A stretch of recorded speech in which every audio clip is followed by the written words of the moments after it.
ఈ కార్యక్రమానికి చేతుల గోదావరి సహాయం అందించిన భక్తులందరికీ మా కృతజ్ఞతలు తెలుసుకుంటున్నాం. మొదటి రోజు కార్యక్రమంగా మహిళల సంకీర్తనము, ప్రణవ ప్రతిష్ట, సుప్రభాతము, నారాయణ గేయములు, నమశివాయ గేయములు పారాయణం చేయబడింది. సాయంత్రం పిల్లలు భక్తులతో కూడి నిర్వహించబడింది. సాయంత్రం మాతాజీ వారి ఉపన్యాసం. ఈరోజు ఉదయం కార్యక్రమంలో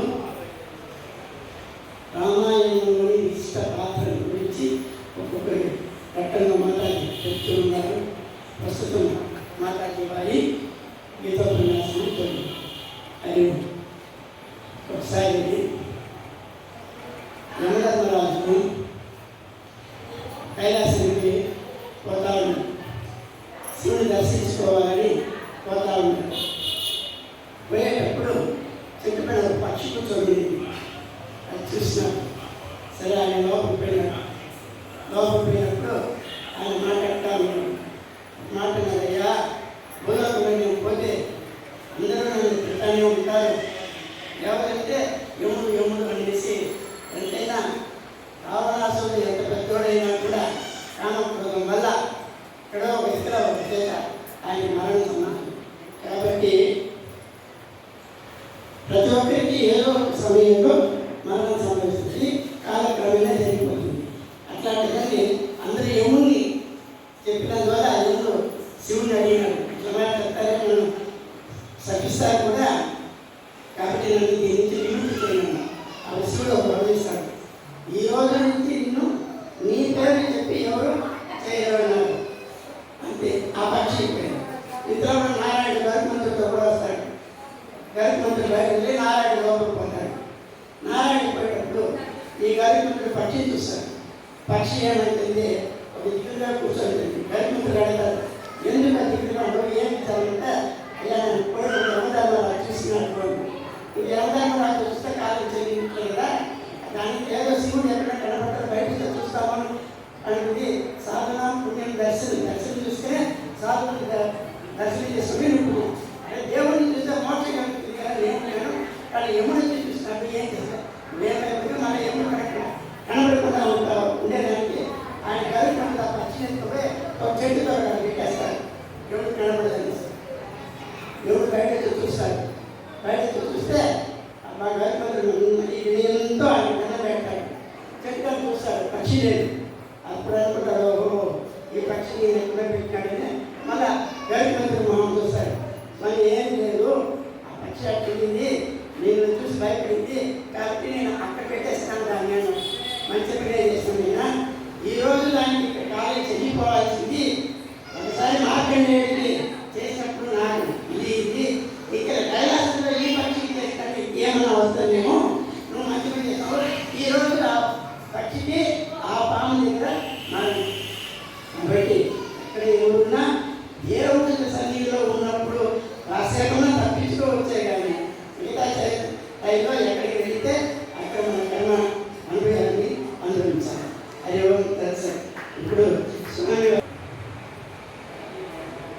అమ్మగారి ప్రాముఖ్యత ఈరోజు ప్రసాదము మాతాకి భిక్ష కూడా ఈరోజు చేసినాడు. అది ముఖ్యం మాట. అది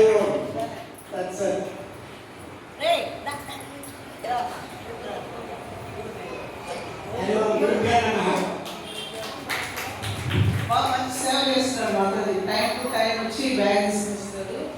రెస్పాన్సిబిలిటీ అనమాట కదా.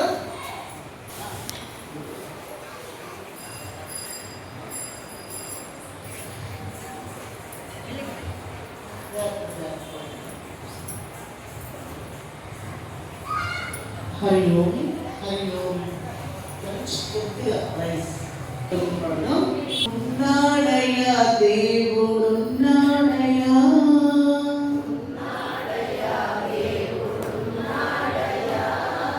కన్నులకు కలిగింపకున్నాడయ్యా,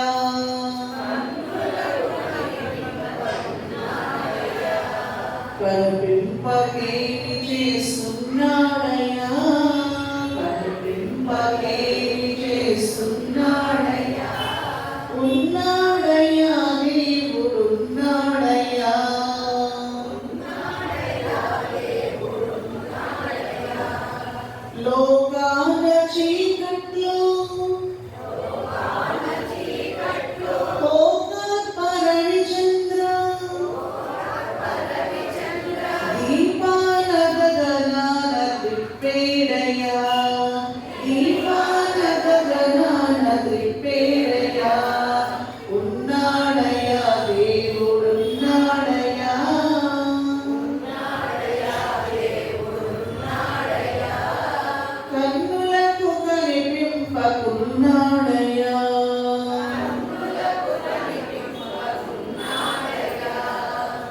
లక్షలాదిగనున్న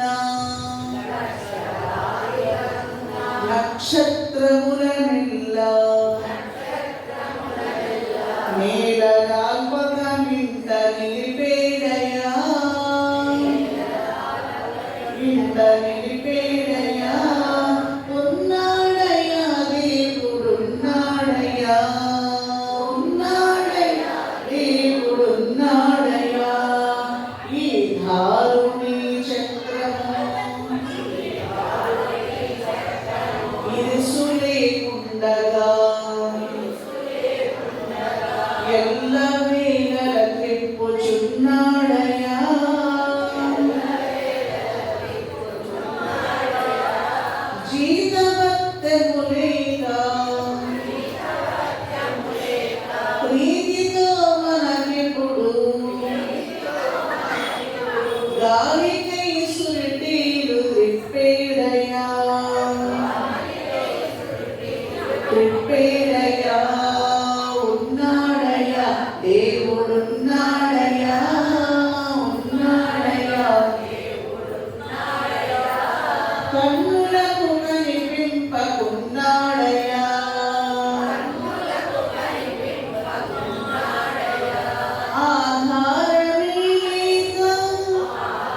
కృష్ణ ధ్యానమే చేయుమురా కృష్ణ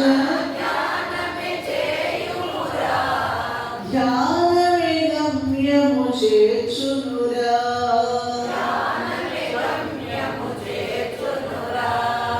ఓం ఓం ఓం మనరా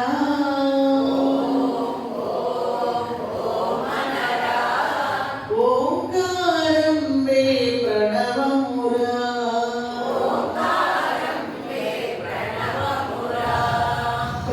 ప్రణవనాదమే బ్రహ్మమురా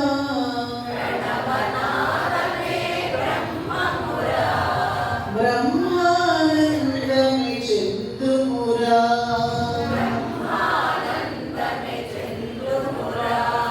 శివ శివ శివయనరా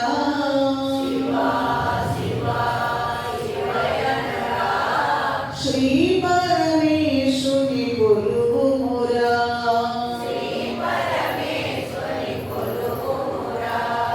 కొలిచిన వారే ధన్యులురా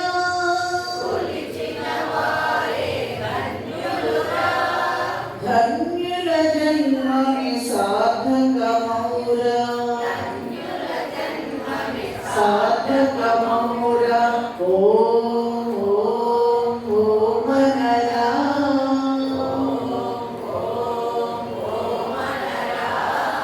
ఓంకారం వే ప్రణవమురా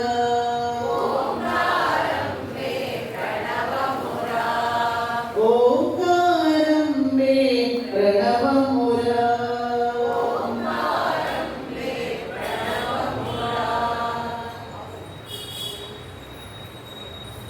ఓంకారం చూద్దాం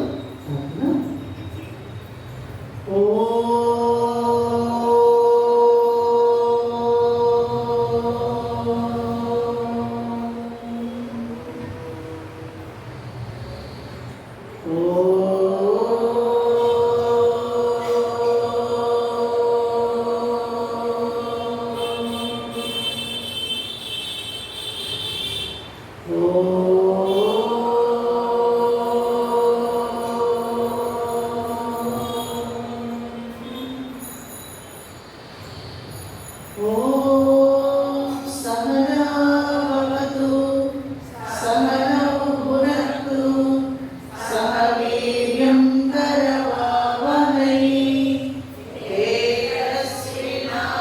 తేజస్వినావధీతమస్తు మా విద్విషావహై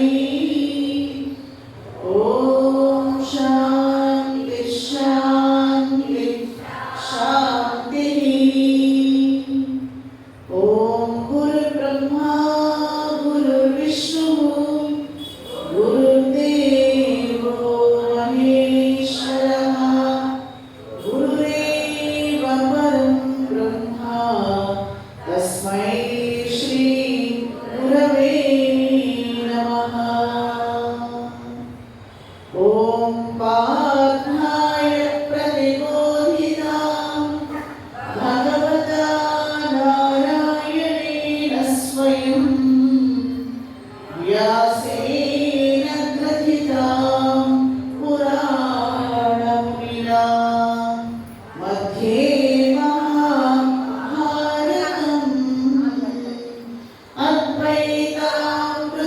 అద్వైతామృతవర్షిణీం భగవతీం అష్టాదశాధ్యాయినీం అంబ త్వామనుసందధామి భగవద్గీతే భగవద్వేషిణీ నమోస్తుతే వ్యాస విశాలబుద్ధి తుల్లారవిందాయతపత్రనేత్ర येन त्वया भारततैलपूर्णः प्रज्वालितो ज्ञानमयप्रदीपः प्रज्वालितो ज्ञानमयप्रदीपः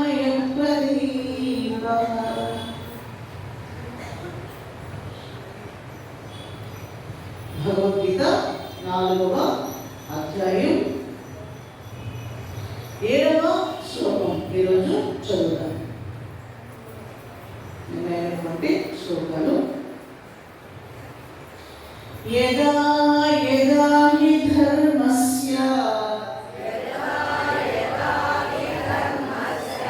గ్లానిర్భవతి భారత అభ్యుత్థానమధర్మస్య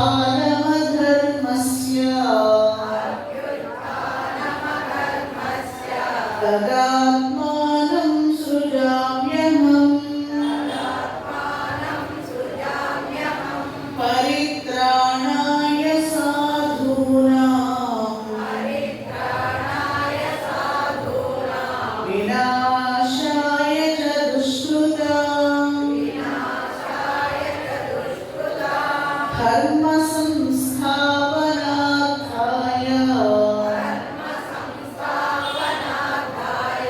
సంభవామి యుగే యుగే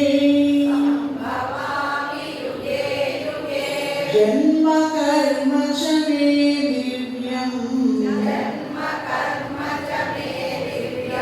ఏవం యో వేత్తి తత్వతః త్యక్త్వా దేహం పునర్జన్మ నైతి మామేతి సోర్జున.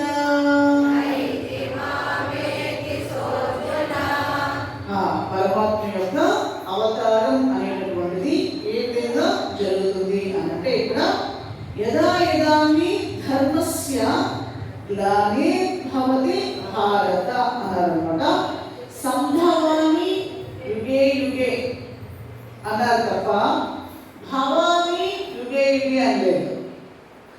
భావం అంటే పుట్టుక కదండి. కాబట్టి మనం అందరం పుడుతూ ఉంటాం, చేస్తూ ఉంటాం. ఎందుకంటే పునరపి జననం పునరపి మరణం. ఎందుకంటే ఏ జన్మ వస్తుందో కూడా మనకి తెలియదు.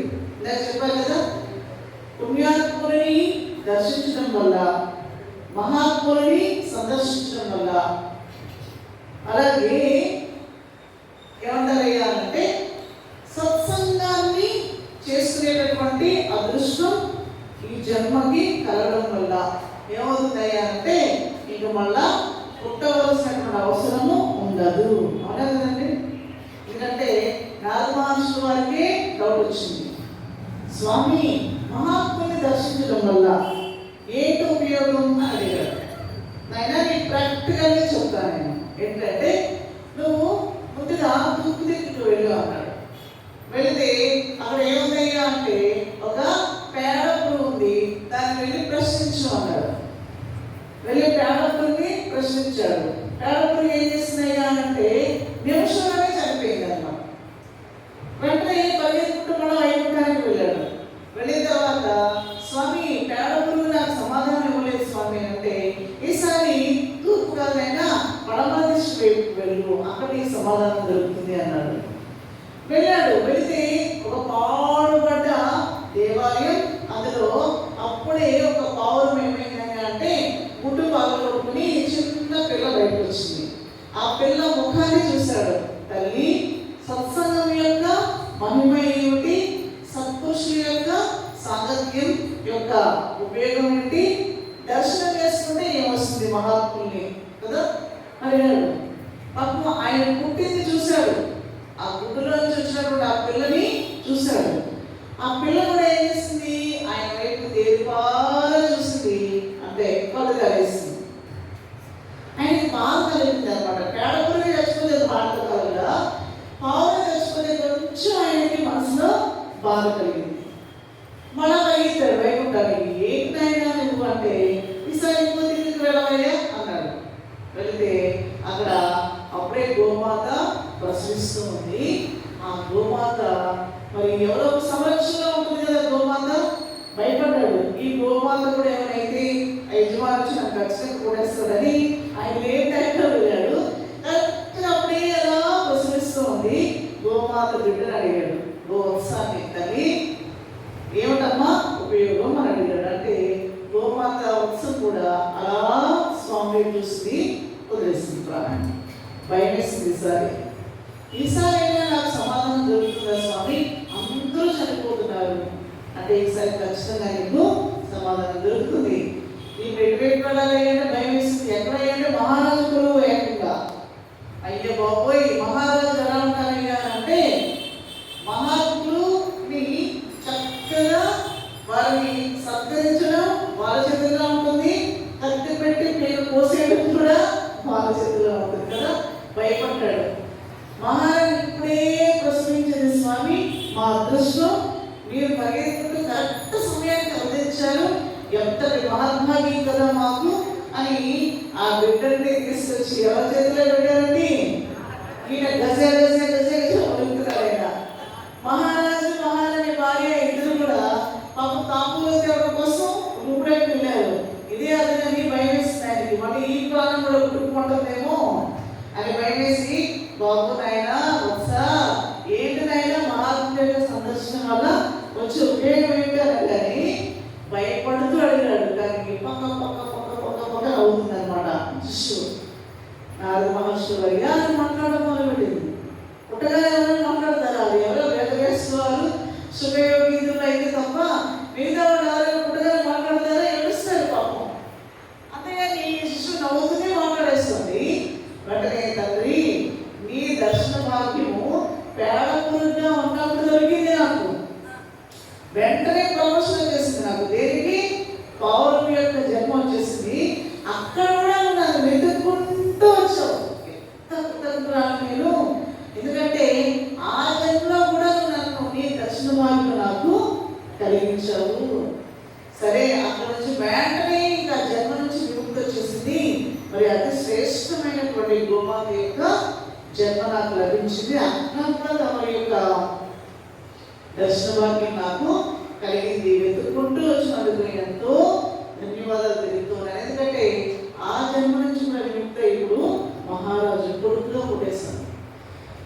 ఈ జన్మ కూడా తమ యొక్క దర్శన భాగ్యం కలిగింది కాబట్టి నాకు ఇంకా జన్మే ఉండదని అనుకుంటున్నాను. ఎందుకంటే భక్త ప్రహ్లాద చరిత్ర మనం చదువుకున్నాం.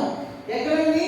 మరి హిరణ్యకశిపుని యొక్క భార్య ఎటువంటి ఆశ్రమంలో ఉన్నదయ్యా అంటే గర్భంతో ఉన్నప్పుడు తల్లి ఆ నారద మహర్షి వారి యొక్క ఆశ్రమంలోనే ఉన్నది. అలాగే తండ్రి అన్నాడు ఫస్ట్ కదా.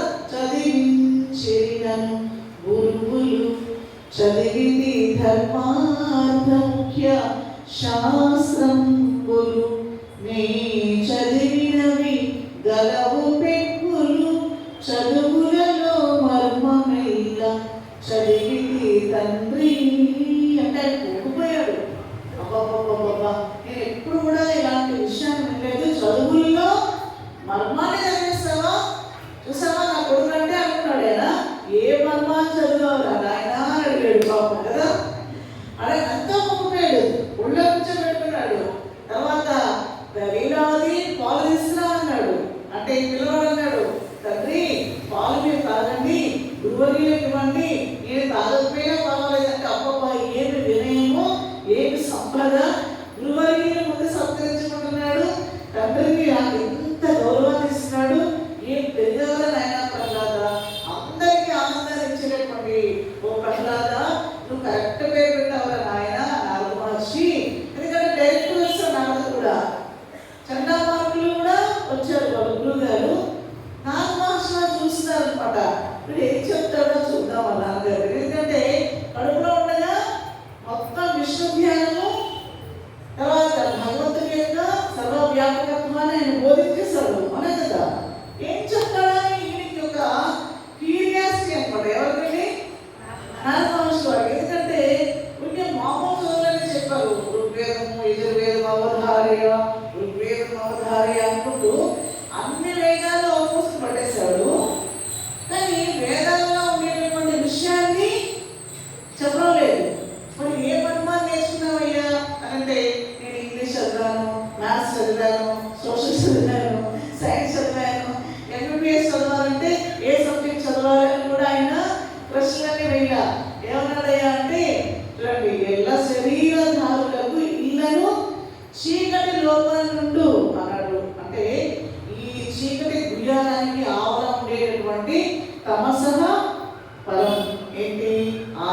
ఏదైతే ఉందో తత్వాన్ని చదవాలి నేను.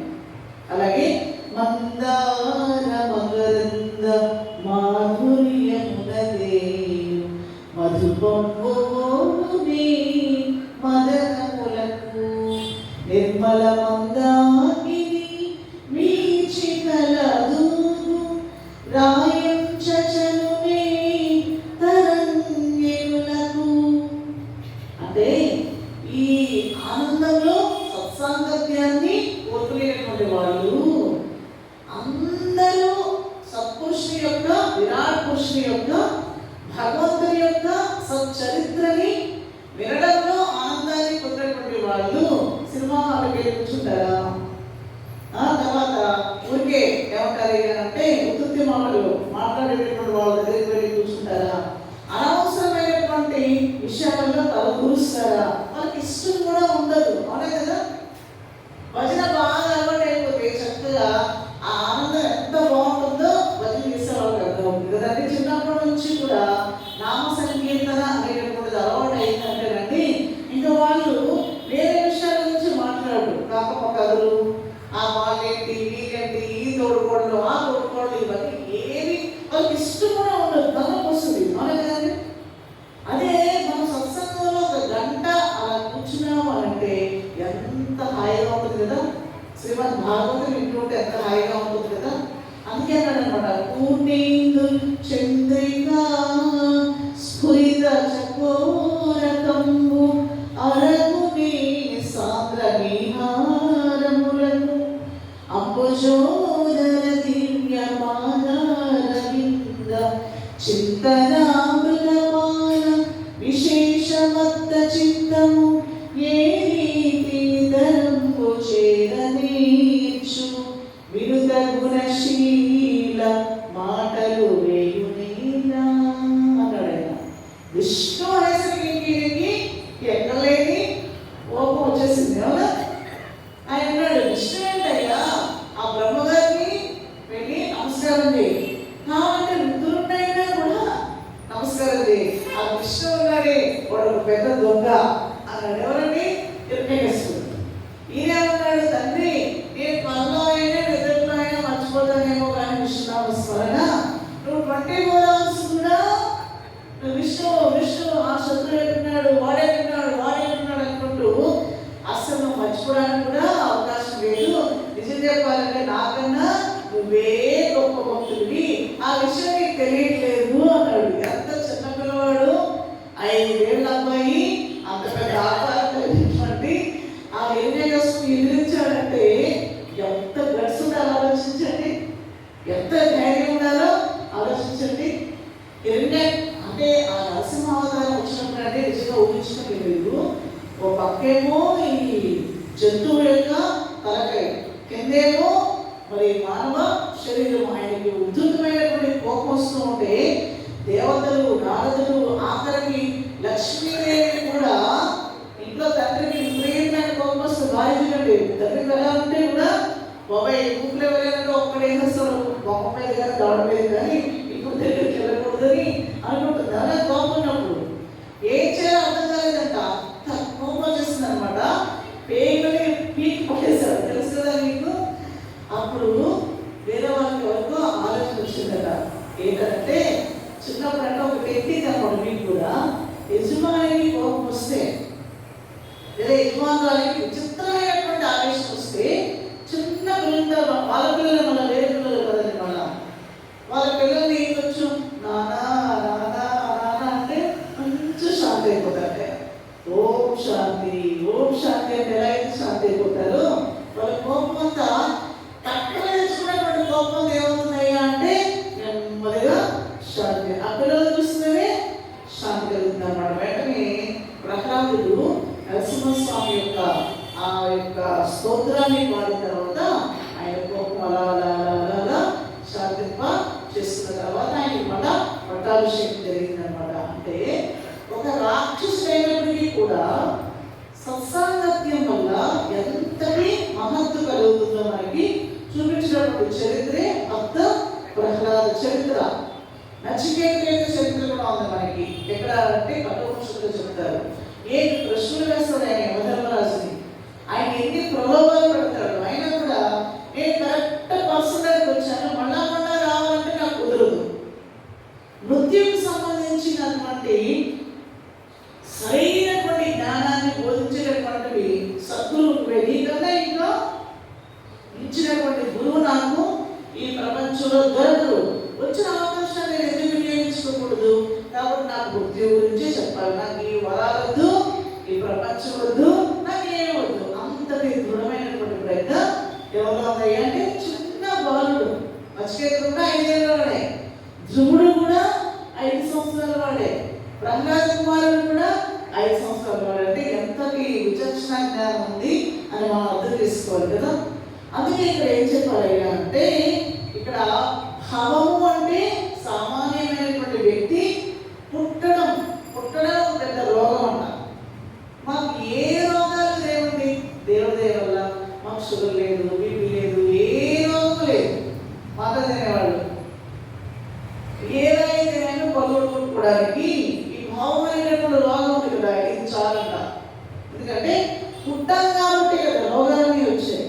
పుట్టకపోతే ఆత్మహత్య చేసిన వాళ్ళు కూడా ఏంటి జన్మ వచ్చి వద్దనే వెళ్ళిపోతారు తాత్కాలికంగా. వాళ్ళకి తెలియదు ఆ విషయం.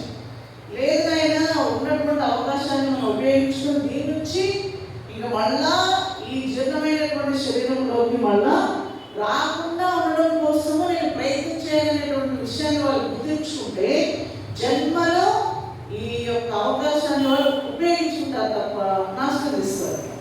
చాలా క్లారిటీ ఉండాలన్నమాట. అందుకే కాబట్టి సంభవామి యుగే యుగే అన్నారంటే, సంభవామి అంటే తనని తాను సృజించుకుంటాడు అంతే తప్ప ఏ తల్లి గర్భాన్ని కూడా ఆయన ఆశ్రయించడు.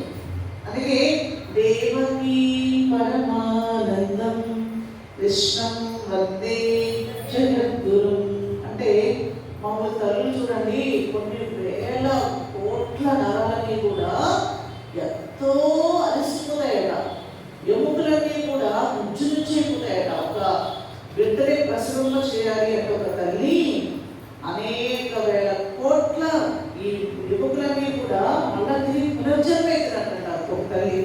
అంతటి బాధకు లోనవుతుందన్నమాట ఒక తల్లి ప్రసవించాలంటే. అలాంటిది కృష్ణ పరమాత్మ దేవకీ మాత యొక్క గర్భం నుంచి బయటకు వచ్చినప్పుడు, అంటే అమ్మ ప్రసవించినప్పుడు ఆవిడకి ఏ పుట్టినప్పుడు కూడా లేవంట. అందుకని దేవకీ పరమానందం. ఏమైనా నాకు అసలు ఆ కన్నాను అనేటువంటి ఆ బాధ కూడా లేకుండా చేసేస్తావే నాయన అంటే తల్లి, ఇక మీద నీకు కొంచెం ఇబ్బంది కలుగుతుంది, నేను దూరంగా ఉండవలసినటువంటి సమయం ఆసనమైంది, నువ్వు మాత్రం బాధపడద్దు, నువ్వు ఎప్పుడు నవ్వుతూనే ఉండాలి. కాబట్టి ఆ వరాలు ఇచ్చాక అందుకే కన్నయ్య యశోద దగ్గర పెరుగుతున్నా కూడా ఆ లీలలన్నీ దేవకీదేవి ఇద్దరు కూడా జైల్లో కూర్చొని ఒకరికొకరు అలా చూపించుకుంటూ ఉండేవాళ్ళు. ఆనందంగానే ఉన్నారు వాళ్ళంతా.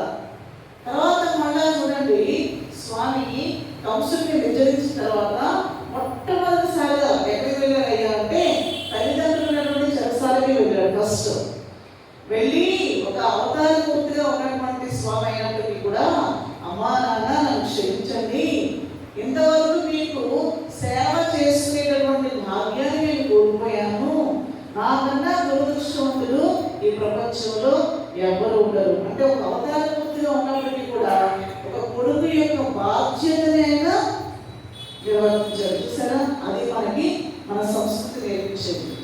ఇలా మన పిల్లలకి మనం మన తల్లిదండ్రుల యొక్క విలువ, మన పెద్దవాళ్ళ యొక్క విలువ మనం చెప్తూ ఉంటే మన వాళ్ళని వృద్ధాశ్రమంలో పెడతారా? పెట్టేస్తారా చెప్పండి? మనం అనుకోవచ్చు ఈ మధ్యకాలంలో మేము వృద్ధాశ్రమానికి సేవ చేస్తున్నామండి, వృద్ధాశ్రమంలో మేము బర్త్డే చేసుకున్నామండి అంటే నిజంగా చెప్తున్నాము, వాటిని ఎంకరేజ్ చేసినట్టుంది. అవునా? పాపం నేను కొన్ని ఆశ్రమాలకు వెళ్తుంటాను, నాకు చాలా బాధగా అనిపిస్తుంది. ఏంటంటే వాళ్ళకి మనవాళ్ళతో కలిసి ఉండాలని, ఆనందంగా ఉండాలని అనిపిస్తుంది. వాళ్ళేమో ఉండలేరు. మనసేమో ఏదో తింటారు, తాగుతారు, అవి బాగానే ఉంటాయి, చూడడానికి ఫిజికల్ నీడ్స్ అవి బాగానే ఉన్నాయి, కానీ మానసికమైనటువంటి సంతృప్తి లేదు. అవునే కదండి? అందుకని కొంచెం మాదర్శి వృద్ధా వృద్ధాశ్రమాలు కాదండి, వానప్రస్థ ఆశ్రమాలు ఉంటారంట. ఏమన్నారండి?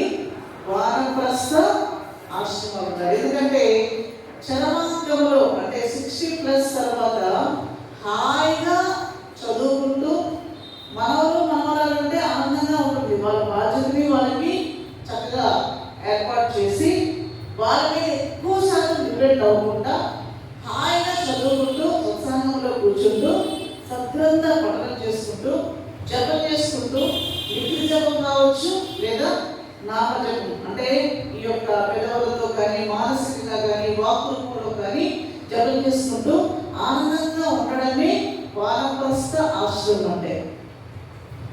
అలా కాకుండా వృద్ధాశ్రమాలు కొన్ని ఉన్నాయి. కొన్నింటికి చాలా మంది నిర్వహిస్తూ ఉంటారన్నమాట. అశుద్ధమైన ఆహారం పెడతారట. తర్వాత టీవీలు బిగ్ స్క్రీన్స్ ఉంటాయి, అక్కడ మామూలుగానే అన్ని సీరియళ్ళు సినిమాలు ఇవన్నీ ఉంటాయి. ఆహారమా బ్రహ్మాండంగా పెడతారు. మేము బాగా చూస్తున్నామంటే అంటారు, కానీ నిజంగా చెప్పాలంటే అది బ్రహ్మాండంగా చూసుకోవడం కాదు. మళ్ళీ అంటారండి మేము చాలండి కోటేశ్వరరావు గారిది, దరికపాటి గారిది, ఇంకో స్వామిది, మళ్ళా ఆశ్చర్య విద్యాప్రకాశం స్వామిది పెట్టరు. మళ్ళా ఎందుకంటే ఆయన సత్యం చెప్పాడు కదా, సత్యం చెప్పే వాళ్ళ దేవతలు పెట్టరు. మళ్ళా అంటే మీరు సత్యం చెప్పాలి కాదు, మళ్ళా కాంట్రవర్సీ చేయబోతుంది అందుకని. ఎందుకంటే వేదాంతం కానీ భగవద్గీత కానీ ఉపనిషత్తు కానీ అలాంటి మహాత్ములు చెప్పేటువంటి అంశాలు మాత్రం మనకి పెట్టినా కూడా మనకు అర్థం కాదు. అదొక పెద్ద ఇబ్బంది కదా. అయితే ఎంతసేపు పెట్టారండి అంటే పక్కన కూర్చొని మాట్లాడుకుంటూ ఉంటారు, కానీ వీళ్ళు ఆర్గనైజ్ పెట్టేసి వెళ్ళిపోతారు, వాళ్ళు మాట్లాడుకుంటుంటారు కదా. ఇప్పుడు మాధవ విషయంలో మాట్లాడుకుంటారా లేదా ఒక మనిషి వస్తే కూడా టీవీ స్క్రీన్ పెట్టేసారు అనుకోండి, మీ పాటలు మాట్లాడుకుంటూ ఉంటారు, అవునా కదా. అందుకని ఏమన్నారంటే సాధన పరంగా ముందుకు వెళ్ళాలంటే వానప్రస్థ ఆశ్రమం మాతాజీ శారదాప్రియానంద మాతాజీ 5 ఆశ్రమాలు పెట్టారు. మీరు పెద్ద పెద్ద గృహస్థాశ్రమం ఉన్నవాళ్ళే, మంచి కోటేశ్వరులే, మీరు నా దగ్గరకు వచ్చి ఉండండి, సామాన్యంగా జీవించండి, మీకు ఏం కావాలో భోజనం ఏర్పాట్లని ఎవరెవరు చూసుకుంటూ ఉంటారు. మీరు డైలీ మాత్రము ఖచ్చితంగా ఉదయం 1 గంట సాయంత్రం 1 గంట సత్సంగానికి అటెండ్ అవ్వాలి, ఇది కంపల్సరీ. మధ్యలో కూడా 11 to 12 అంటే 12:30 భోజనం పెడతారు కదా, ఆ టైంలో వచ్చి ఓం నమః శివాయ ఓం నమః శివాయ గంట కలుసుకుని ఒక్కొక్కరు అనమాట 10 నిమిషాలు అరగంట నమః శివాయ జపం చేయండి, శ్రీరామ్ జయరామ్ జయ జయరామ్ చెప్పండి. అలా చేయడం వల్ల ఏమవుతుంది అంటే ఇంక మళ్ళీ పుట్టవలసినటువంటి అవసరం మనకి ఉండదు. అంటే ఉన్న శరీరాన్ని ఉన్న జన్మని మనం ఉపయోగించుకుంటున్నట్టు కదా. అయితే చాలా మందికి ఏంటంటే టీవీ చూసుకుంటూ లేకపోతే మామూలుతో ఆ విధంగా సమయాన్ని గడిపేస్తూ ఇచ్చాపని మాట్లాడేసుకుంటూ అలా జీవితం అలా వెళ్ళిపోతే హాయిగా ఉంటుందని అనుకుంటారు. కానీ ఏమవుతున్నాయి అంటే దీపం ఉండగా ఇల్లు చక్క పెట్టుకోవడం కాదు, ఆర్పేసుకోవడం అయిపోతుంది, అవునా అవునా కదా. ఒక ఆయనకి కంట్లో నలపబడిందంట, కన్నూరుకుంటుందండి, కన్నూరుకుంటుందా, వెంటనే ఏం చేస్తున్నాయి అంటే చేతితో ఎలా అయినా కూడా నలకని తీసివేయడానికి ప్రయత్నం చేస్తున్నారు. అభివృద్ధి వెళ్ళి కనపడకపోతే ఆ నలక కంట్లోంచి బయటకు వచ్చేంత వరకు వీళ్ళకి ఎంత దుర్భరమైనటువంటి బాధ ఉంటుంది కదా. అలాగే ప్రతి జీవి కూడా తల్లి గర్భంలో ఉండడం అనేటటువంటిది అంత నరకము ఎవరికి ఉండదంట. గర్భోపనిషత్తు చెప్పింది. అలాగే శివాపరాధ క్షమాపణ స్తోత్రంలో ఆ యొక్క శంకరాచార్య వారు 5 శ్లోకాలలో వివరించారనమాట. ఎందుకంటే ఆ మల మునిత బహువు అంటాడు అనమాట. అంటే తల్లి గర్భం చుట్టూ కూడా ఒక పక్క ఇంటిలో ఒక బాత్రూమ్ కదండి, మరో పక్క ఉప్పు నీటిలో చిన్న చిన్న పురుగులకి వచ్చేసి ఈ అబ్బాయిని కుడుతూ ఉంటాయట. ఆ కుడుతూ ఉంటే ఆ బాధలన్నీ తట్టుకోలేక తల్లి విపరీతమైనటువంటి వేరు పదార్థం తీస్తూ ఉంటే ఈ లోపలంతా కాలిపోతూ ఉంటుందంట. చల్లగా ఐస్ క్రీమ్ తినేసరికి వీళ్ళు లోపలంతా కుచిపోతూ ఉంటాడట. ఇలా వేడి పదార్థాలు తింటే బాధ, చల్ల పదార్థాలు తింటే బాధ, ఇవి తినకపోతే కూడా బాధ. ఈ బాధ నరకం 9 నెలల నరకం అనిపిస్తారట జీవులు. అప్పుడు నమస్కారం చేస్తారట, స్వామి శంతౌర్యోమి పరాద శివ శివ శివ భో మహాదేవ శంభో అంటట. ప్రతి జీవుడు కూడా ఎంత ఆశ్చర్యం అంటే ఎలాంటి జీవుడైనా కూడా దండం పెట్టేస్తాట. నేను మళ్ళీ ఇంకొకసారి ఈ తల్లి గర్భంలో రాకుండా నేను ప్రయత్నం చేస్తా. ఎప్పుడైతే నన్ను బయటికి భూమి మీద వదిలిపెట్టేస్తావో ఇంకా మళ్ళీ ఇంకొకసారి తల్లి గర్భంలోకి రాకుండా నేను ప్రయత్నం చేస్తాను అంటారట. ఎప్పుడైతే తల్లి గర్భంలో నుంచి బయటకు ఒకసారి భూమి మీదకి వచ్చాడో మాయమనస్తి కదా ఇంకా అయిపోయింది. ఇంకా ఏమైపోతాడయ్యా అంటే చూడండి, బాలస్థావతి క్రీడాస్థావన వృద్ధస్థావతి చింతాసక్త పరమే బ్రహ్మని కోపిన సక్త అంటే యవనంలో ఆడుకుంటాడు, పిల్లలతో ఆడుకుంటాడు. వృద్ధుడు అయిపోయిన తర్వాత చింత చింత చింత చింత బాధ. అది రాత్రి నిద్ర పట్టదు, పగలు నిద్ర పట్టదు. ఏమైనా అంటే నిద్ర రావడం లేదు అంటుంటాడు. నిద్ర రావట్లేదయ్యా అని బాధ. ఎందుకు బాధ నీకు? అదే పరమాత్మని తెలుసుకున్నా అనుకోండి, ఆయన ఎదురు చేస్తున్నావు. అందుకని ఇక్కడ ఆయన అంటాడు అనమాట, ఈ మాయాధీనుడైనటువంటి నేను మళ్ళా మళ్ళా మళ్ళా మళ్ళా పుట్టవలసి వస్తుంది. అందుకని పుట్టిక లేకుండా నాకు విముక్తిని ప్రసాదించు, కాబట్టి నాకు ఒక సద్గురువుని ప్రసాదించు అని ప్రతి జీవుడు కూడా కోరుకోవాలి. ఇదే మనకి అల్టిమేట్ గోల్ అన్నమాట. అందుకని తత్వత అన్నారు. అయితే ఇక్కడ స్వామి ఏం చెప్తున్నారు అంటే పరమాత్మ యొక్క జన్మ ఆయన ప్రతి ఒక్క హృదయంలో కూడా సంభవిస్తున్నారు. సంభవామి యుగే యుగే అంటే ప్రతి అవతారం ప్రతి యుగంలోనూ కూడా కాదు, ఇక్కడ ప్రతి హృదయంలో కూడా ఆయన జన్మ తీసుకుంటాడు. ఎప్పుడు చెప్పండి? నేను మారాలి, నేను పరమాత్మ వైపు నా దృష్టి నేను మరల్చుకోవాలి అనేటటువంటి సంకల్ప శక్తి మనం గట్టిగా చేస్తే మన హృదయంలో ఎవరుంటారు? భగవంతుడి ఆధ్యాత్మిక సాధు సత్పురుషుల యొక్క హృదయము ఎవరి హృదయం చెప్పండి? భగవంతుడి. మరి బ్రహ్మ భగవానులో దేవుడు లేడా? కంచి పరమాచార్య స్వామి నడిచే దేవుడు, ఆయనలో దేవుడు లేడా? స్వామి వివేకానంద మహారాజులో దేవుడు లేడా? స్వామి చిన్మయానంద మహారాజులో దేవుడు లేడా? మహాత్ములు మన కంటి ముందు మన కళ్ళ ముందు మరి ఆధ్యాత్మిక తత్వంగా వాళ్ళు నిత్య నిరంతరం కూడా భగవంతుని చేసుకునేటటువంటి వాళ్ళందరి హృదయాల్లో దేవుడు లేడా? మన దేవుడు ఎక్కడ లేడు చెప్పండి? మన అందరి హృదయాల్లో దేవుడు లేడా? ఆలోచించండి. అయితే ఈ ఈర్ష, అసూయ, ద్వేషం, పక్క వాళ్ళతో పోల్చుకోవడము ఇలాంటి బాధలన్నీ నుంచి మనం బయటపడాలనుకోండి మన హృదయంలో ఉన్నది ఎవరండి? ఆయన కదా. కాబట్టి సంభవామి యుగే యుగే అంటే స్వామి నా హృదయంలో కూడా నువ్వు ఎప్పుడు ఆవిర్భవిస్తావయ్యా? ఈ ప్రాపంచికమైనటువంటి బంధనాల నుంచి నాకు ఎప్పుడు అదే రస్మిత, క్లేశ, భయ, దుఃఖ, ద్వేష, అభినివేశ, అర్షట్ వర్గాల నుంచి నన్ను ఎప్పుడూ బయటపడేస్తావు నాయన.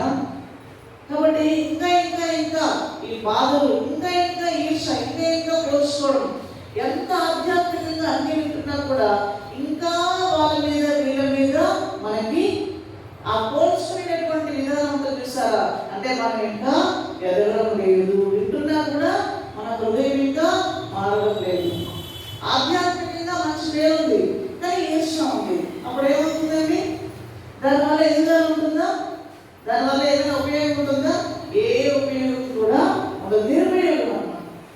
అందుకే నేను అందరూ భారతీయులే, అందరూ సాధన పరులే, కానీ ఎంతమంది రియలైజేషన్కి ముందుకు వెళ్తున్నారయ్యా అంటే ఈ దుర్గుణాలు లేకుండా ఉన్నప్పుడే మనకి భగవంతుడి యొక్క ఆ యొక్క ఆవిర్భావము మన హృదయంలో కలుగుతుంది అనమాట.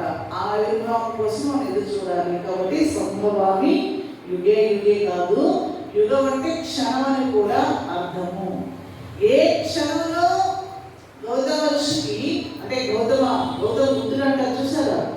ఒక్క క్షణంలో కలిగింది అంతే. తర్వాత రమణ భగవానికి చెప్పండి, ఆ అరుణాచలం అనే పేరు విన్నాడు లేదో వెంటనే ఆయన హృదయంలో ఎవరు గురించారు? పరమాత్మ ఆయన కృష్ణ వేసుకుంటున్నాడు. ఆయనకి ఏది ఇంకా పట్టించుకోలేదు. ఈ ప్రపంచంతో ఆయన సంబంధం లేదు కదండి. మాట్లాడేవాడు. ఒక కోతి వచ్చి ఒకటే ఏడ్చుకుంటూ ఇలా ఇలా చూసుకుంటూ ఒక చిన్న పిల్లలు పట్టుకుని వచ్చి భగవాన్తో మాట్లాడుతూ ఉంటే, భగవాన్ మీరు ఏం మాట్లాడుతున్నారు? ఆ కోతితో మాకు కూడా అర్థం కాలేదు. ఆ పిచ్చి తప్ప మాకే ముక్క కూడా అర్థం కాలేదంటే కోతుల భాష కూడా ఆయనకు వచ్చాక ఆయన ఏమంటారంటే, ఈ మధ్యనే నా కూతురు పెళ్లి చేశాను, నా అల్లుడు చనిపోయాడు, నా కూతురు కూడా చనిపోయింది, ఇదిగో ఈ పిల్లలు నా ఒళ్ళో పెట్టారు, ఈ వృద్ధాప్య దశలో ఆ పిల్లలు నేను పెంచాల్సి వచ్చింది భగవాన్, నా కష్టం ఎవరు చెప్పుకోవాలని ఏడుస్తుందా? ఎవరు? కోతి, మనిషి కాదు. అంటే కోతులతో కూడా ఆయన మాట్లాడుతున్నాడు, పాములతో, సర్పాలతో. పెద్ద పెద్ద సర్పాలు వచ్చే ఉంటాయి ఎదురికి వచ్చి ఆయన పాదాల మీద దండం పెట్టేవాడు. మీరు ఒళ్ళంతా కూడా మనకి దొంగలు వస్తున్నారు. చిన్న పాము చూస్తే మనకు భయం వేస్తుంది. అంత పెద్ద పాము వచ్చి ఆయన పాదాల మీద పడి నమస్కారం చేస్తుందంటే పులి వచ్చి నమస్కారం చేస్తుంది. ఆయన పులి ఆయన ప్రదర్శన చేస్తూ ఉంటే మీకు అనుభవం చరిత్ర చదవండి, ఆశ్చర్యంగా అనిపిస్తుంది అన్నమాట. మనకి కూడా చిన్మయానంద స్వామికి స్టూడెంట్గా ఉన్నప్పుడంట ఆయన అన్ని ట్రైన్స్లో వెళ్ళేవాడు స్టూడెంట్ పాస్ తీసుకుని.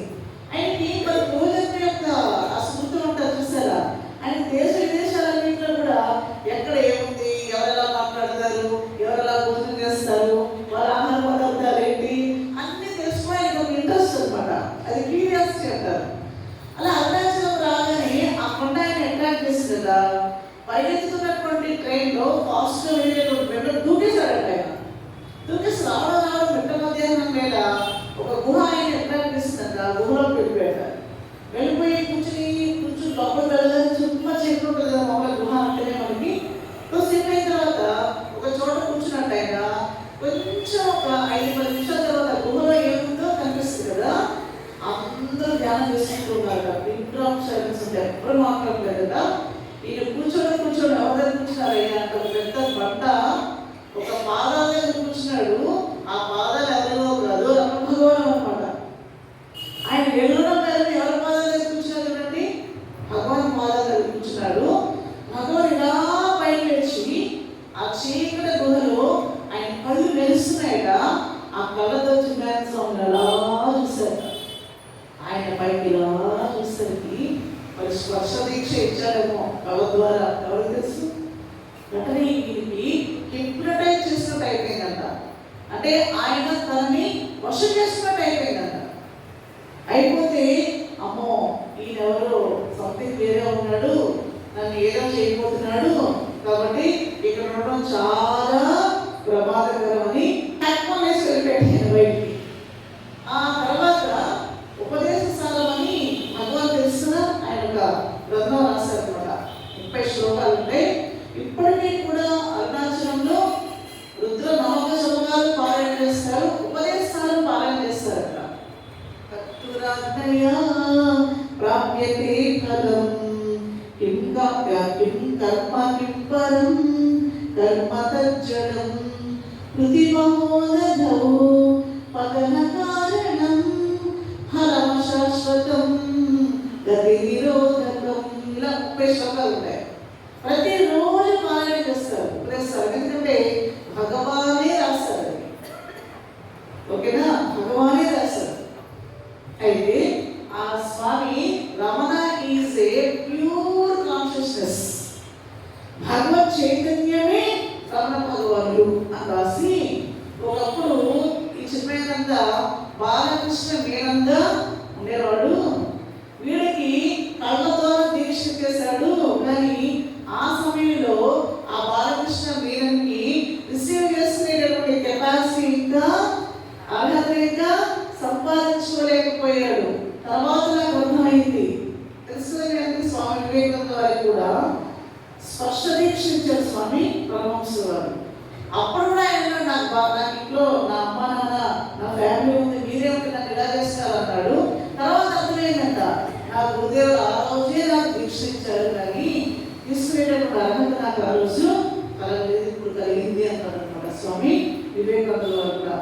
భగవాన్ నిర్ణయమైనప్పుడు కూడా చిన్మయానంద స్వామిది ఆయన వచ్చి భగవాన్ యొక్క పార్థివ శరీరాన్ని మరి చూసి నమస్కారం పెట్టుకున్నారు. మరి వెళ్ళారనమాట. మరి చూసారా మహాత్ముల యొక్క సంకల్ప శక్తి ఎలా ఉంటుందో. మరి వాళ్ళ భగవంతుడు లేడా, దేవుడు లేడా వాళ్ళలో? కాబట్టి అందుకని ఈలో కూడా దేవుడు ఉన్నాడయ్యా. నేను దేవుడిని నేను ఎలా అయితే చూస్తున్నానో దేవుడిని కూడా అలాగే చూస్తున్నాను. మీరు దేవుడు చూసారా అని ప్రశ్న వేశాడు స్వామి వివేకానంద గారు పరమహంస వారిని. నిన్ను ఎలా అయితే చూస్తున్నా అమ్మవారిని కూడా అలాగే చూస్తానయ్యా అన్నారు. ఎందుకంటే వాళ్ళకి అందరూ దేవుడే కనిపిస్తారు కదండి, మనకు అందరూ లోపాలే కనిపిస్తాయి. అది మన స్వభావం కదా. ఎవరినైనా కూడా అనుకోండి వెంటనే నేను ఇంకా చాలా గొప్పదానండి వాళ్ళకన్నా అంటావా. లోపాలు ఎంచడం వేరు, లోపం చెప్పడం వేరు, రెండింటి చాలా తేడా. ఉన్న విషయం చెప్పడం వేరు, అదే పనిగా లోపాలని పెట్టడం వేరు, రెండింటి చాలా తేడా. అయితే కొన్ని సందర్భాలు అనిపిస్తుంది అసలు అవి కూడా ఎందుకు మనకు అవసరంగా తలకి మన పనేదో మనం చేసుకుంటే మనం ప్రశాంతంగా ఉంటాం. ఎప్పుడైనా సాధారణ బుద్ధికి వెళ్ళిపోతూ ఉన్నప్పుడు ఈ అడ్డంకులు కానీ అవరోధాలు కానీ మనకి రాకుండా ఉంటాయి అన్నమాట. అదే సంభవామి యుగే యుగే. చూసారా ఇప్పుడు ఆయన ఏం చెప్పారు అంటే ఎవరికైతే రాగము భయము క్రోధము ఈ రెండు ఎక్కువ శాతం మనిషి ఇబ్బంది పెట్టేవి అంటే ఎక్కువ అటాచ్మెంట్, అలాగే ఎక్కువ శాతం క్లీన్లీనెస్ అంటారు, పట్టుకోవడం గట్టిగా. దీని నుంచి బయటపడామంటే సగం రోగం మనకి వదిలిపోతుంది అనమాట. ఆ విషయాన్ని ఇక్కడ 10-11 శ్లోకాలు రెండు చదువుదాం. వీతరాగ భయ క్రోధా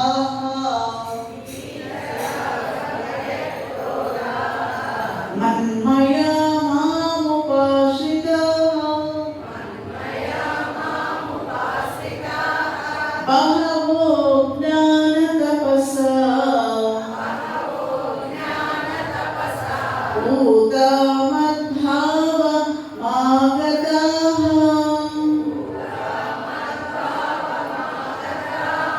వీతరాగ భయ క్రోధాః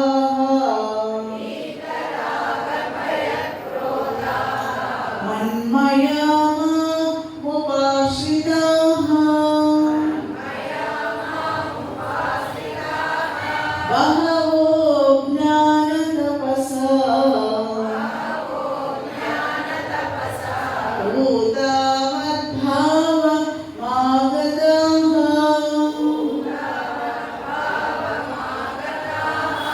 ఏ యథా మాం ప్రపద్యంతే తాం తథైవ భజామ్యహం మమ వర్త్మానువర్తంతే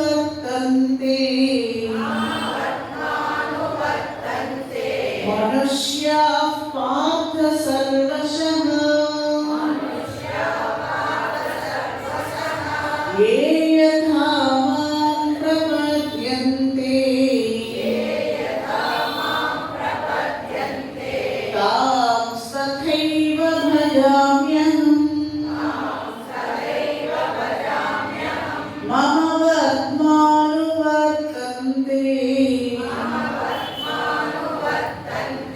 మనుష్యాః పార్థ సర్వశః వీత రాగ భయ క్రోధాః అంటే క్రోధాన్ని భయాన్ని రాగాన్ని వీత అంటే వదిలేయడం. అలాగే తెలిసినటువంటి వాళ్ళు మన్మయ అంటే నా గురించి నా ఆలోచనలతో నిలినటువంటి వాళ్ళు ఎవరైతే ఉంటారో వాళ్ళు మా ఉపాశ్రితాః నన్నే వాళ్ళు ఆశ్రయిస్తారు. అలాగే ఇక్కడ తపస్స అనేది లేదు. ఏం చెప్పారండి? జ్ఞాన తపస్స అండర్లైన్ కదా.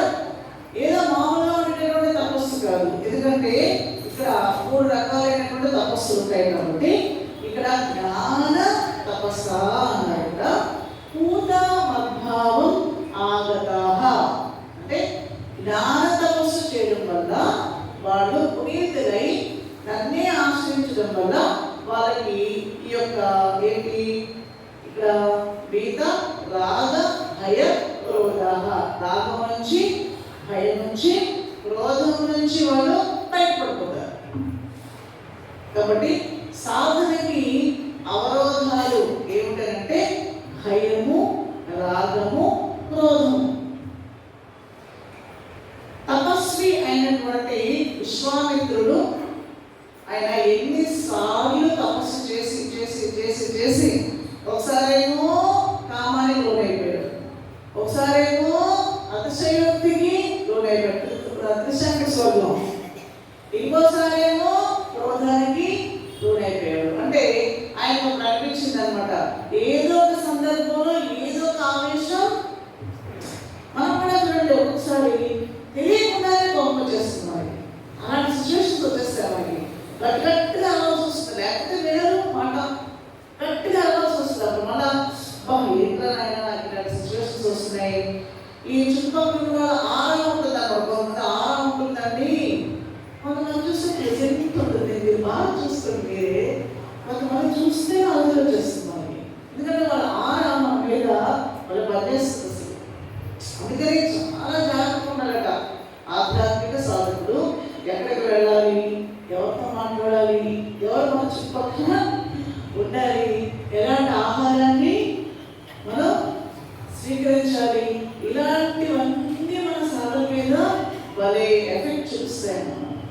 అందుకని ఒకనొక స్థాయికి వెళ్ళేంత వరకు కూడా సాధకుడు చాలా జాగ్రత్తగా ప్రొటెక్టివ్ జోన్ అంటారు దీన్ని, ప్రొటెక్టివ్ జోన్. సీతమ్మ తల్లికి లక్ష్మణ స్వామి ఎన్ని రేఖలు గీశాడంటే ఆయన లక్ష్మణ రేఖలు 3 రేఖలు గీశాడు కదా. ఇదే ఈ రేఖలు ఏమిటండి? అది రాగము, రెండవది ఏంటండి భయము, మూడవది ఏంటండి క్రోధం. ఇవే లక్ష్మణ గీతలు ఉంటాయి. ఎందుకంటే ఈ 3 నుంచి అమ్మ బయటికి ఆ రాక్షసుడి యొక్క మాయలో పడిపోయి ఆ 3 గీతల్లో ఉన్నంత వరకు సాధకుడికి ఏమీ కాదు. ఎప్పుడైతే మనం బయటకు వస్తామో అంటే తిరిగేస్తున్నారు మనం మాయ. చాలా జాగ్రత్తగా ఉండాలి. నాకు ఎప్పుడు కోపమే రాదండి, యాక్షన్ చేయడం కాదు. ఏదైనా సమయం వచ్చింది అని అంటే అప్పుడు తెలుస్తుంది నీకు కోపం ఉందా లేదా అనేది కదా. అంతవరకు నాకు కోపమే లేదండి, నాకు రాగమే లేదండి, నాకు భయమే లేదండి అనడానికి పరమ సాత్వికుడిగా ఉండొచ్చు. కొంతమంది చూస్తే బాబా బోట్లో నుంచి ఉద్యోగాన్ని రాలిపడిపోతాయేమో, నెమ్మదిగా మాట్లాడుతున్నారు, ఎంత సాత్వికమండి అని అనుకుంటాను. సమయం వచ్చినప్పుడు తెలుస్తుంది అనమాట. ఆహా, ఎప్పుడు వస్తాయి ఇవన్నీ అంటే ఎవరు లేరు, ఎవరు చూడడం లేదు అన్నప్పుడు బయటకు వస్తుంది ఇవన్నీ కూడా ఒకళ్ళలాగా కదండి. స్వామి వివేకానందులు అంటారనమాట, ధ్యానం చేసేటప్పుడు బయటకు వస్తాయి అన్నీ కూడా. ఆయన ఏమంటారంటే లైట్ ఉన్నంత వరకు ఎలుగులు బయటకు రావట, లైట్ ఆపవేయగానే ఎలుగులన్నీ బయటకు వస్తాయట. అలాగే బయట ప్రపంచంతో ఉన్నంతసేపు ఈ కామక్రోధాలు మనల్ని ఏమి చేయవు, కానీ అవసరమైంది అంటే మాత్రం ఉధృతంగా పైకి వచ్చేస్తుంటాయి అన్నమాట. అందుకని ఇంకొకటి పిల్లలు చూడండి, ధ్యాయేతో విషయానుసః సద్దస్తేషు ఉపజాయతే సద్దా సంజాయతే కామః కామాత్ క్రోధో విజాయతే క్రోధాత్ భవతి సమ్మోహః సమ్మోహాత్ స్మృతి విభ్రమః స్మృతి భ్రంశాత్ బుద్ధినాశాత్ బుద్ధినాశాత్ ప్రణశ్యతి. చిన్న చాలు పాయింట్, చిన్న ఆలోచించారు మనిషి భ్రష్టైపోవడానికి. అవునా? చిన్న దాంట్లోనే మొదలవుతుంది అక్కడ ఏదైనా కూడా, అది చాలా పెద్దదైపోతుంది తెలియకుండా. భగీరథి చూసారు కదా, హరిద్వార్లో చైన్స్ పట్టుకోకపోతే మన లోపల వెళ్ళిపోతుంది. అవునా? నేను కూడా కాశీలో లోపలికి వెళ్ళిపోయా, వెళ్ళిపోయిన తర్వాత ఎవరు నన్ను పట్టుకొని రక్షించారు. తర్వాత నాకు సన్యాసి శిక్ష ఇచ్చారు. నేను చచ్చిపోయా, నేను బతికేదనమాట. అనుకున్నా అమ్మ నీ ఒళ్ళకి వెళ్ళిపోతున్నారా అని. ఆ అమ్మ ఎక్కడ పుట్టింది చెప్పండి? గంగోత్రిలో ఎలా ఉంటుంది, గోపులో ఎలా ఉంటుంది అంటే గోవు ఆకారం, గోవు ఆకారం నుంచి బయటకు వస్తుంది అనమాట. కానీ ఆ హరిద్వార్లో చూసి ఎంత ఉధృతంగా ఉంటుంది, క్రోధం కూడా అలాగే చూపిస్తుంది. ఫస్ట్ చాలా చిన్నగా మొదలవుతుంది కదా, తర్వాత తర్వాత తర్వాత తర్వాత మన లతపాతాలకి నొక్కేస్తుంది అనమాట. అందుకని మా మాయనేశ్వరం చరిత్రలో మరి మళ్ళా చెప్పుకుంటాం సుందరకాండ.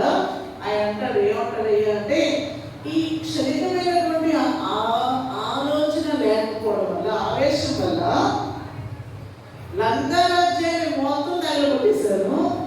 నా స్వామి నాకు అప్పచెప్పినటువంటి కార్యాన్ని కూడా ఉగ్గిపాలు చేసేసారు కదా. నా సీతమ్మ తల్లి బతికిందో లేదు, ఆవేశంలో నేను ఏం చేస్తున్నానో నాకే తెలియదు కదా. కొంతమంది ఉన్న విషయాన్ని మర్చిపోతుంటారు, ఏదైతే ఎక్కడికో వెళ్ళిపోతుంటారు అన్నమాట. ఆ తర్వాత ఏడుస్తుంటాడు ఆయన దగ్గర కూర్చుని. అప్పుడు పైనుంచి సిద్ధులు చాకులు ఎంత విచిత్రమో కదా, సీతమ్మ తల్లి ఆ అగ్నిలో ఆ అశోకవనం ధ్వంసమైనా కూడా, అగ్నిని ముట్టించినా కూడా ఆవిడ అగ్ని పునీతురాలు కదా, నా తీరంగా ప్రవర్తదే, అగ్నిని అగ్ని కాల్చదు కదా, అబ్బా ఆవిడ ఎంత బాగా బతికేసింది అని అందరూ వెళ్ళిపోయారు. అమ్మయ్య దేవుడాన్ని పరిగెత్తుకుంటూ వెళ్ళాడు. ఏమైందండి, సీతమ్మ తల్లి నన్ను క్షమించు, నువ్వు ఉన్న నిమిషం కూడా మర్చిపోయి మొత్తం దయచేస్తాను లంకపోతున్నాడు. ఎంత క్రోధం అనేది ఎంత వీరావేశాన్ని క్రోధ చేస్తుంది కదా. వీటి నుంచి బయటపడడమే మనం చేసేటువంటి సాధన. సోక్రటీస్ అంటారు, ఆయన అందరికీ ధర్మోపన్యాసాలు చేసేవాడు. వాళ్ళ ఆవిడంటే పరమ గయ్యాన్ని అంటే ఆవిడ అన్నం కూడా పెట్టేది కదంతా సరిగ్గా. ఎవరో వచ్చి మీరు ఇంత గొప్ప వాళ్ళు అవడానికి గల కారణం ఏంటండి అదేట, నా భార్య ఏంటి అని చెప్పాను. ఎందుకంటే ఆవిడే గయ్యాలి కనుక, కాకపోతే నేను ఈరోజు ఆధ్యాత్మికంగా తిరగను కదా అన్నట్టు అని మాట్లాడుకుంటూ ఉంటే, ఏమంటే వదలకు వస్తారా అని వస్తుందంట. వస్తాను ఇప్పుడు మాట్లాడుతున్నానంటే ఇంకా గరగంట చూసిందంట, గంట చూసిందంట, తప్పేదాలు ఇవన్నీ గిన్నెలు చెప్పులు ముద్దలు ఉంటాయి కదా, ధనే ధనే ధనే ధనే శబ్దాలు చేసిందంట. అయినా కూడా ఏమిటంటే ఇది అన్నట, ఇది అంతేనండి అన్నట్టు. ఆయన ఇంకా వాడికి సాధన కోల్పోయిందేమో, పైనుంచి నీళ్ళు గిన్నెలు ఉంటాయి చూసా కలవతో, పైనుంచి పడేమని ఆయన మీద పోసేయడం మొదలు పెట్టినారు. పైనుంచి తిరిగి వెంటనే నవ్వుతూ ఉన్నట్ట, ఏమిటండి ఇది అని పక్కన అంటే, ఇంతవరకు ఉరుములు వెలుగులు చూస్తాం కదా, ఇప్పుడు ఏమవుతుంది నెక్స్ట్ అన్నట్టు. అంటే అంత పాజిటివ్గా రిస్పెక్ట్గా ఉంటే అయినా తత్వవేత్త అయ్యాడు సోక్రటీస్. మనకంత ఓర్పు ఉంటుందండి. చిన్నవాడు ఉప్పు చిన్న ఎక్కువైంది అనుకోండి, అసలు గుర్తుందా లేదా తయారవుతాం అనమాట కదా. ఇంకా అది ఎక్కడికి వెళ్తుందో మనకే తెలియదు కదా. చీకి చీకి గాలివాన అయిందంటే ఇదే అనమాట. అందుకని ఇంత పంటారు మొదలనే తెచ్చేయాలి కదా. ఇద్దరు ఆయన ఏమాత్రం మాట్లాడినా కూడా ఎక్కడికి వెళ్ళి దారి తీస్తుందేమో అని కామ్ అయిపోవాలి, ఏం మాట్లాడకూడదు. అసలు బెస్ట్ పనిష్మెంట్ ఏంటంటే మనం వాళ్ళని పట్టించుకోకుండా ఉండేది ఒక పెద్ద పనిష్మెంట్ వాళ్ళకి తెలుసా. అస్సలు మనకి ఏది లేదనుకోండి, యాటిట్యూడ్ అనుకోవచ్చు, అనుకోలేండి. కానీ ఎక్కువ పట్టించుకోకుండా మన సహనాన్ని మనం జాగ్రత్తగా కాపాడుకోగలమే సాధన అంటే. అయితే సహనం సర్వ దుఃఖానం అప్రతీకారపూర్వకం చింత విలాపరహితం సాధిక్ష నిగద్యతే.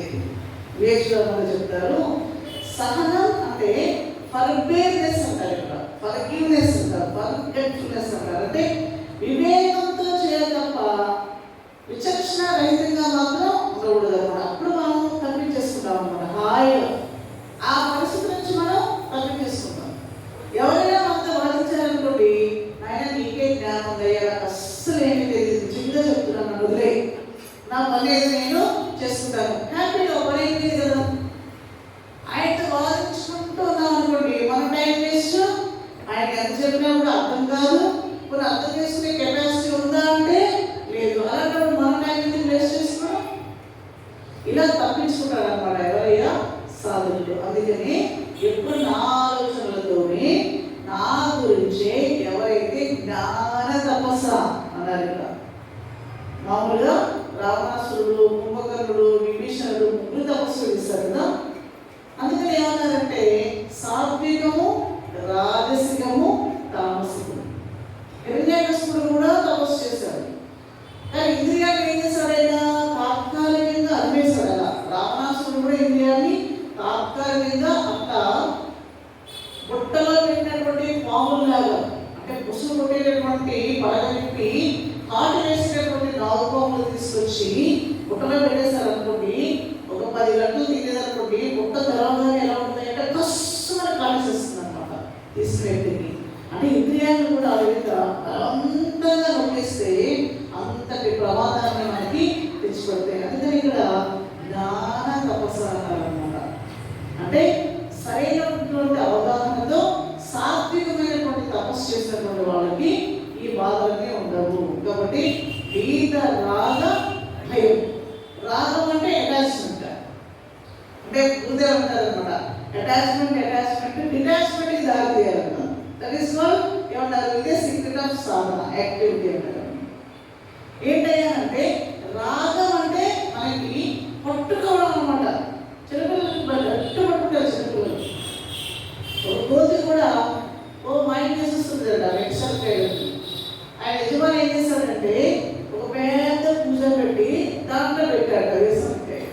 ఆ కోతి దాంట్లో పెట్టేదట పైకి ఉప్పు నిండా తెలుస్తున్నామని. ఇప్పుడు వదిలేస్తే చేయి పైకి వస్తుంది, కానీ వదలలేదనమాట. ఇప్పుడు నిండా తీసేస్తున్నాం, నాకేం కావాలి అని వాళ్ళు ఉంటారు చూసారా. అలా చేస్తూ ఉంటే ఉదయాన్నే వచ్చాడు, గుడ్డుగా పట్టుకున్నాడు, వీటి మొత్తం వాయించేశాడు అనమాట. అది వదిలేస్తుంది అనుకోండి, హాయిగా ఉండేది కదా. రామకృష్ణ పరమహంస వారు అంటారు, ఒక కాకి మాంసం ఒక పట్టుకుని వచ్చిందట. ఆ కాకి కొనుక్కుంటూ మిగతా కాకులన్నీ వెంబడిస్తూ ఉంటే పరిగెత్తి ఎక్కడా పెట్టి తినడానికి అవకాశం లేక ఏం చేయడం అర్థం కాక కలిసిపోయి కదా కాకి వాళ్ళ దగ్గర విశ్లేసిందట. విశ్లేసి హాయిగా వచ్చిందట. హాయిగా వద్దు ఆయన మీరు పొట్టుకు చావండి అని చెప్పిందట. అలాగే మనిషి కొంత సమయం వచ్చిన తర్వాత వదిలేయడమే. స్వామి చిన్మయానంద అనేవాళ్ళు, మీరు ఇంత పెద్ద ఆశ్రమాలని ఇంత పెద్ద సమస్యలు పెట్టారు కదా, మీ తర్వాత ఏమవుతుందో అనేటటువంటి బాధ మీకు ఏమైనా ఉందా అని అడిగారట. అంటే ఆయనకి ఏమైనా అటాచ్మెంట్ ఉందో లేదో అని కనుక్కోవడం కోసం ఒక విలేకరు అడిగాట.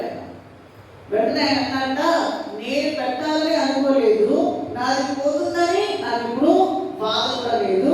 నారాయణుడే పెట్టుకున్నాడు, ఆ నారాయణుడే నడిపించుకుంటాడు, మధ్యలో నేనేమిటి చూసారా. ఎంతటి మనం చిన్న ఇల్లు కట్టినా, ఎంతో కొంత బ్యాంకులో బ్యాలెన్స్ వేసినా, నేను తెలుసా కష్టపడి సంపాదించానురా, ఇది నాకు గౌరవ ఇవ్వాలరా అంటాం. అంత పెద్ద సంస్థ, కోట్లకు అధిపతి అయినటువంటి సంస్థని వాళ్ళు అంత ఈజీగా వదిలేస్తారు. వాళ్ళకి అటాచ్మెంట్ ఉండదు, చేసినంత వరకు చేస్తారు. తర్వాత ఏం చేస్తారయ్యా, వాళ్ళు తెలుస్తున్నాడు మన ఎవరి మధ్యలో.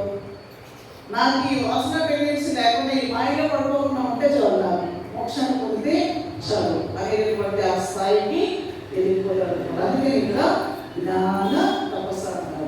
అయితే మరొక విషయం ఏంటంటే, సామాన్య మానవులు ఎవరైతే ఉన్నారో డబ్బు కోసం, అంటే డబ్బు అంటే మళ్ళా ఓని కోట్లకి డబ్బులెత్తడం కాదు, అవసరం కోసం.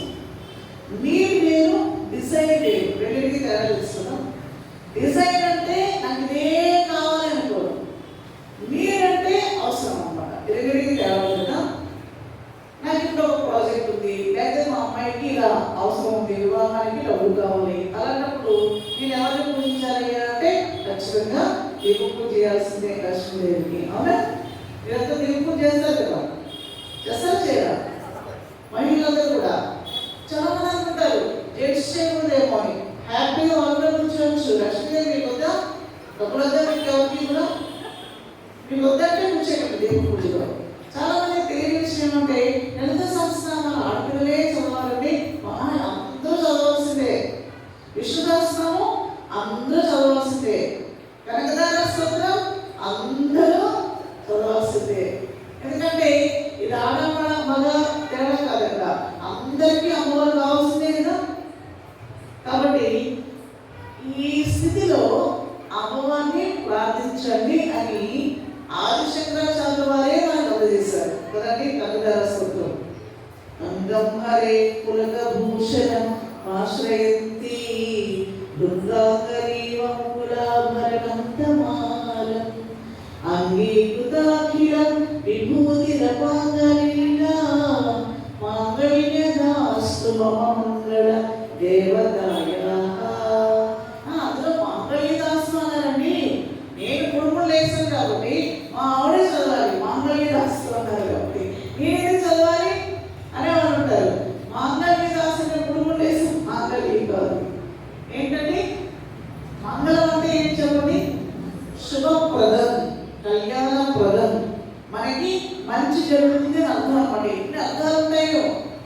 దాంట్లో తెలుస్తుంది కదా.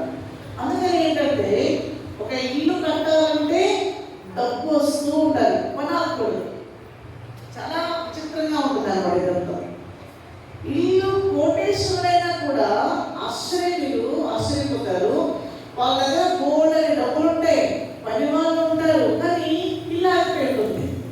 మరి విచిత్రంగా ఉంటుంది. నా దగ్గర వస్తుంటారు కొంతమంది, మాతాజీ ఇలా ఉంది, మాతాజీ మా పరిస్థితి అంటే కోటేశ్వరులు మగ పని వాళ్ళు ఫోన్ చేస్తే పరిగెత్తుకుంటూ వస్తారు, కానీ ఎందుకో మాతాజీ డబ్బులు ఉన్నాయి కానీ పని వాళ్ళు రావట్లేదు. డబ్బులు ఉన్నాయి కానీ పని వాళ్ళు రాదు.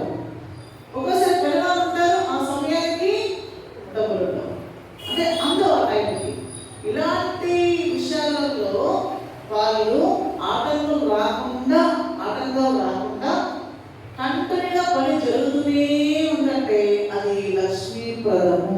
అమ్మవారి యొక్క ఆశీస్సులు వాళ్ళకి ఉన్నాయి అంటే వాళ్ళు ఏం చదవాలి అంటే లక్ష్మీ అష్టోత్తరం చేయాల్సిందే, కనకదార స్తోత్రం ఆ ప్రాజెక్ట్ అయిపోయిన వరకు చేయాల్సిందే, అయిపోయిన వరకు చేయవలసిందే. తప్పేమీ లేదు కూడా. నువ్వు అలా చేస్తే నేను వేదాంతానికి ఏమైనా దూరం అయిపోతానేమో అంటే మీ వేదాంతం, మీ ఆత్మమోక్షాలతో మీ యొక్క స్థితి నీకు అది మీ అందరూ సాధన. మరి నువ్వు బాహ్యంగా ఉన్నావు, మన ఇంటికి యజమానిగా ఉన్నావు, నీ పిల్లలకి పెళ్ళి అవ్వాలి, నీకు ఇల్లు కావాలి, ఉండడానికి అంతా సదుపాయాలు కావాలి అంటే అప్పుడు నువ్వు చేయవలసిందే. లేదంటే ఆయన చూస్తున్నాడంటే అంతటి శక్తి, అంతటి జ్ఞానం ఉందంటే ఆయన చూస్తున్నాడు కాబట్టి నువ్వు చేయాల్సిన అవసరం లేదు. అంతటి జ్ఞానం ఉంటే చేయదు, లేదంటే నాకు ఈ బాధ ఉందంటే చేయదు. మన మనస్సాక్షి మీదనే ఆధారపడుతుంది. కాబట్టి సరస్వతి మాత యొక్క కృప కటాక్షం కలగాలన్నా, అలాగే లక్ష్మీ కటాక్షం కలగాలన్నా, లేదా నా అవసరాలను కూడా తీరాలన్నా నేను ఫలానా దేవతల్ని పూజించుకుంటాను. కాబట్టి అది తప్ప రైటా? అది ప్రశ్న. అలా చేయడము తప్ప రైటా అంటే ఎటువంటి తప్పు కూడా లేదు. ఎవరు చెప్తున్నారండి ఇక్కడ? శాస్త్రం ప్రమాణం, మనకి భగవానుడే మనకి ప్రమాణం. కాబట్టి 11వ శ్లోకంలోని ఏ యథా మాం ప్రపద్యంతే తాం తథైవ భజామ్యహం మమ వర్త్మానువర్తంతే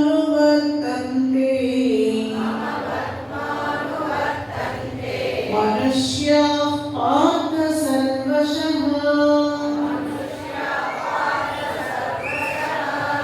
పార్థ, అర్జున, ఎవరైతే మాం యథా ప్రపద్యంతే, నన్ను ఎవరు ఏ రూపంలో ఏ భావంతో అని కూడా అర్థం అనమాట. ఆ విధంగా తాం తథా ఏవ అహం భజామి, వాడు ఎలా అయితే ప్రార్థన చేస్తారో, ఏ రూపంలో అయితే నన్ను ధ్యానిస్తారో వాళ్ళని నేను ఆ విధంగానే అనుగ్రహిస్తాను.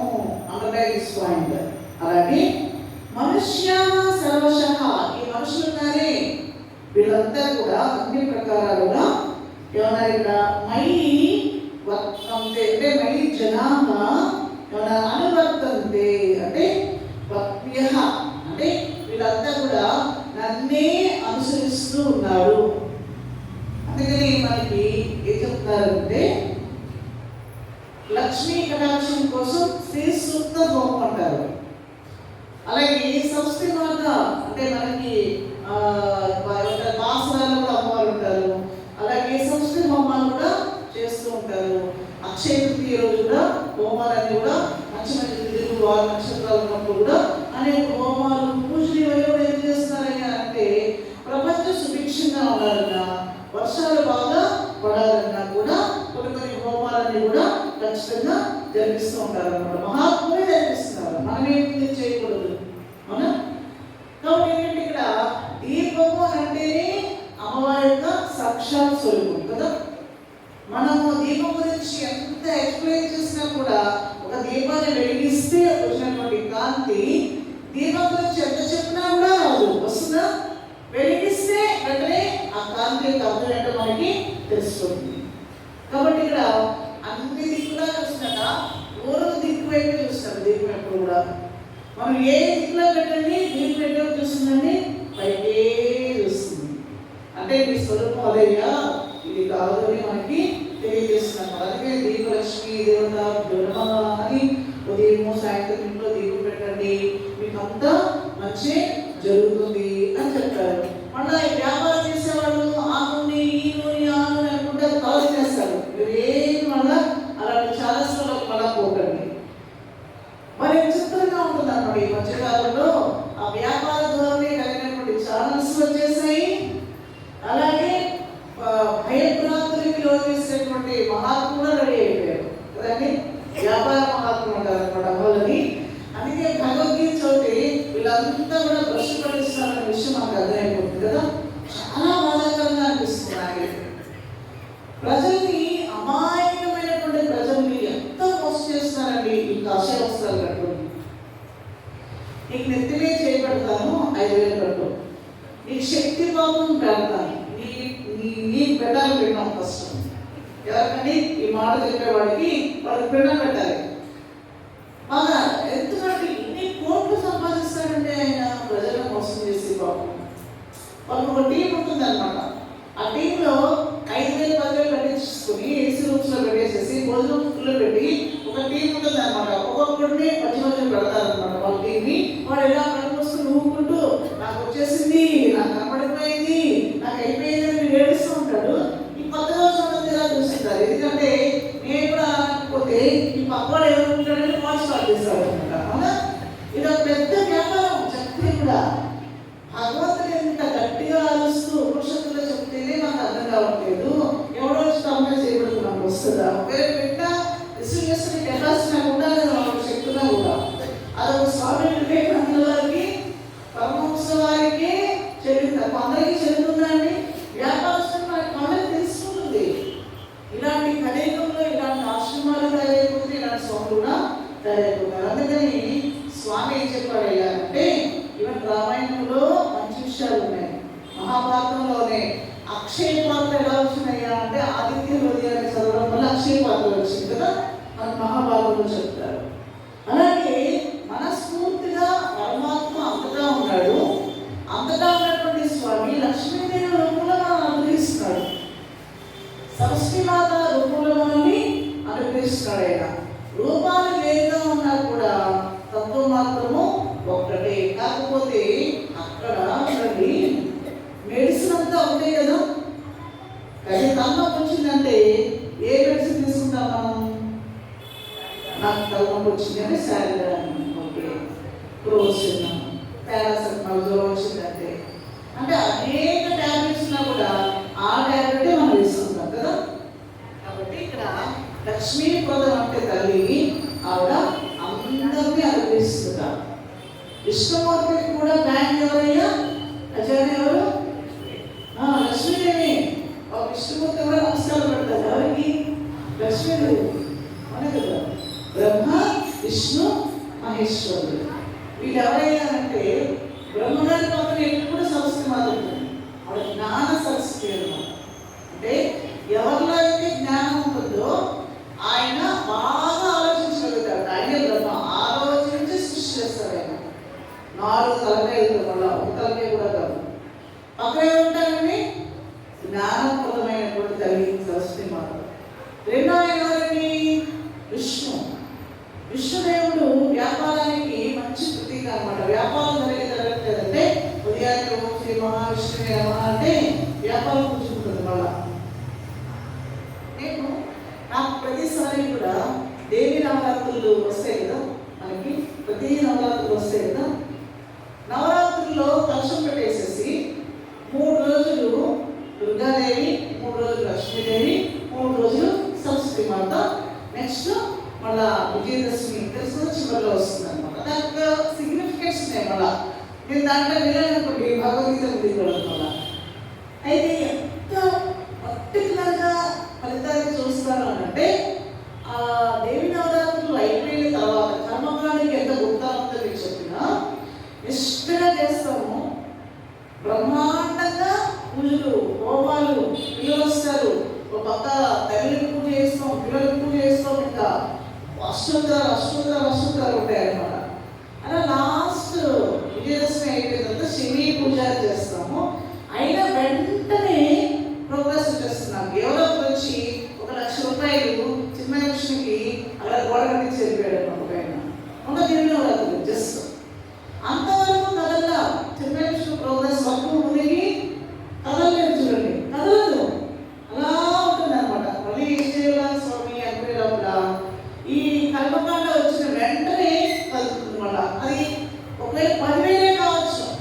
ఒక ఎగ్జాంపుల్.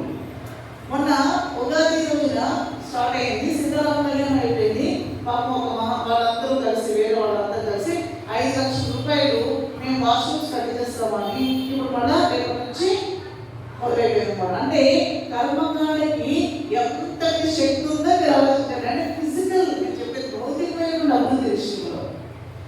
అయితే ఇక్కడ మానసికంగా కూడా మనకి జ్ఞాన సంపత్తి ఉంది కాబట్టి, మనం జ్ఞానులుగా ఇక్కడ ఉన్నాం కాబట్టి మనం ఏది మనం ఎదుగుతూ ఉంటామో బాహ్యమైనటువంటి జగత్తు కూడా, భౌతికమైనటువంటి అభివృద్ధి కూడా ఖచ్చితంగా దేంట్లో ఉన్నాయంటే కర్మకాండలో ఉంటుందన్నమాట. అది మీకు చెప్తున్నాను.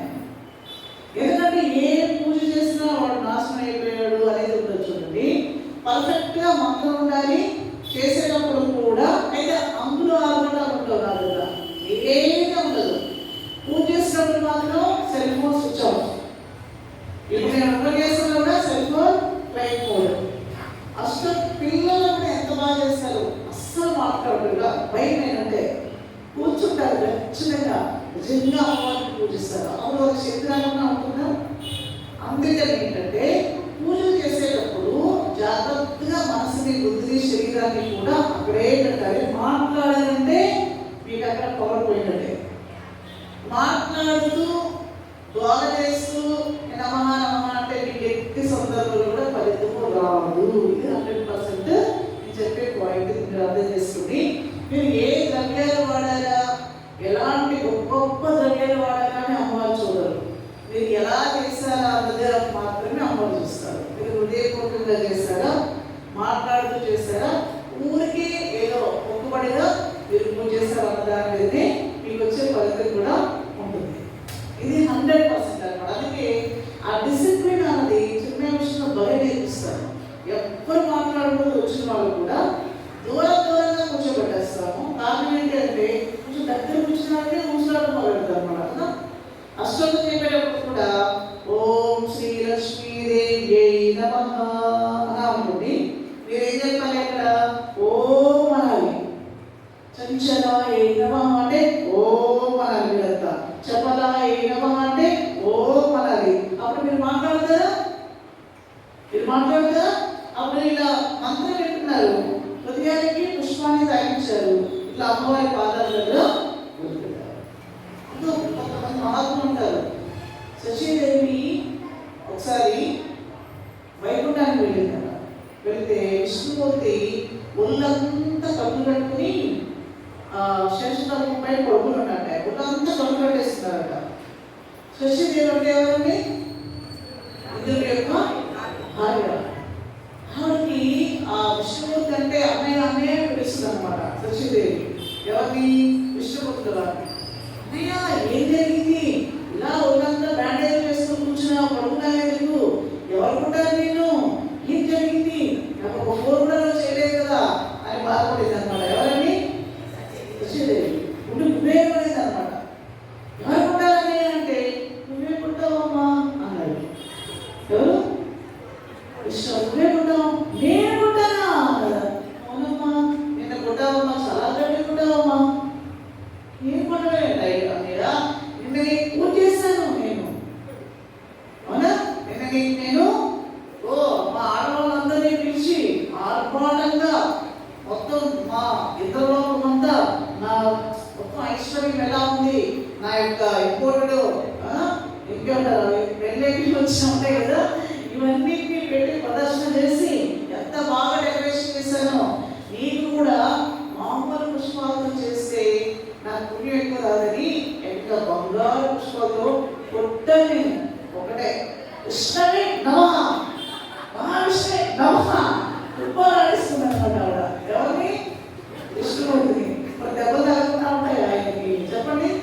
అని బంగారు పుష్పాలతో కొట్టిందంట ఆవిడ ఆయన. అంటే వీళ్ళు ఏం చేస్తారంటే నమః నమః అంటే కొంతమంది పేపర్ పడతారు, నమః అంటారు, మమ్మల్ని వేసి కొట్టేస్తుంటారు కదా. కానీ హృదయపూర్వకంగా గుడి పాదాలు కానీ అమ్మవారు కానీ మనం మనస్ఫూర్తిగా అర్పణ చేయాలి. మనస్ఫూర్తిగా మాట్లాడకుండా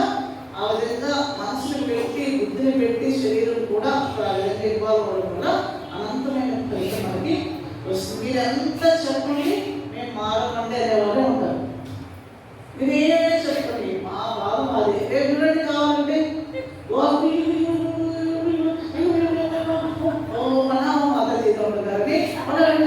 అక్క మాట్లాడుకుంటారు. ఎంత చెప్పండి వినరు, ఎన్నిసార్లు చెప్పండి వినరు. అంతేనా? నిజంగా చెప్పాలంటే సామూహికంగా చేస్తే మంచి శక్తి వస్తుంది. అలా మాట్లాడకుండా సామూహికంగా చేస్తే అనంతమైన ఫలితం వస్తుంది. అలాగే ఎవరు లేనప్పుడు కూడా మనం ప్రశాంతంగా చేస్తే కూడా అదే ఫలితం వస్తుంది. మళ్ళా అదే మాట్లాడకుండా చేశారనుకోండి ఏ ఫలితం రాదు.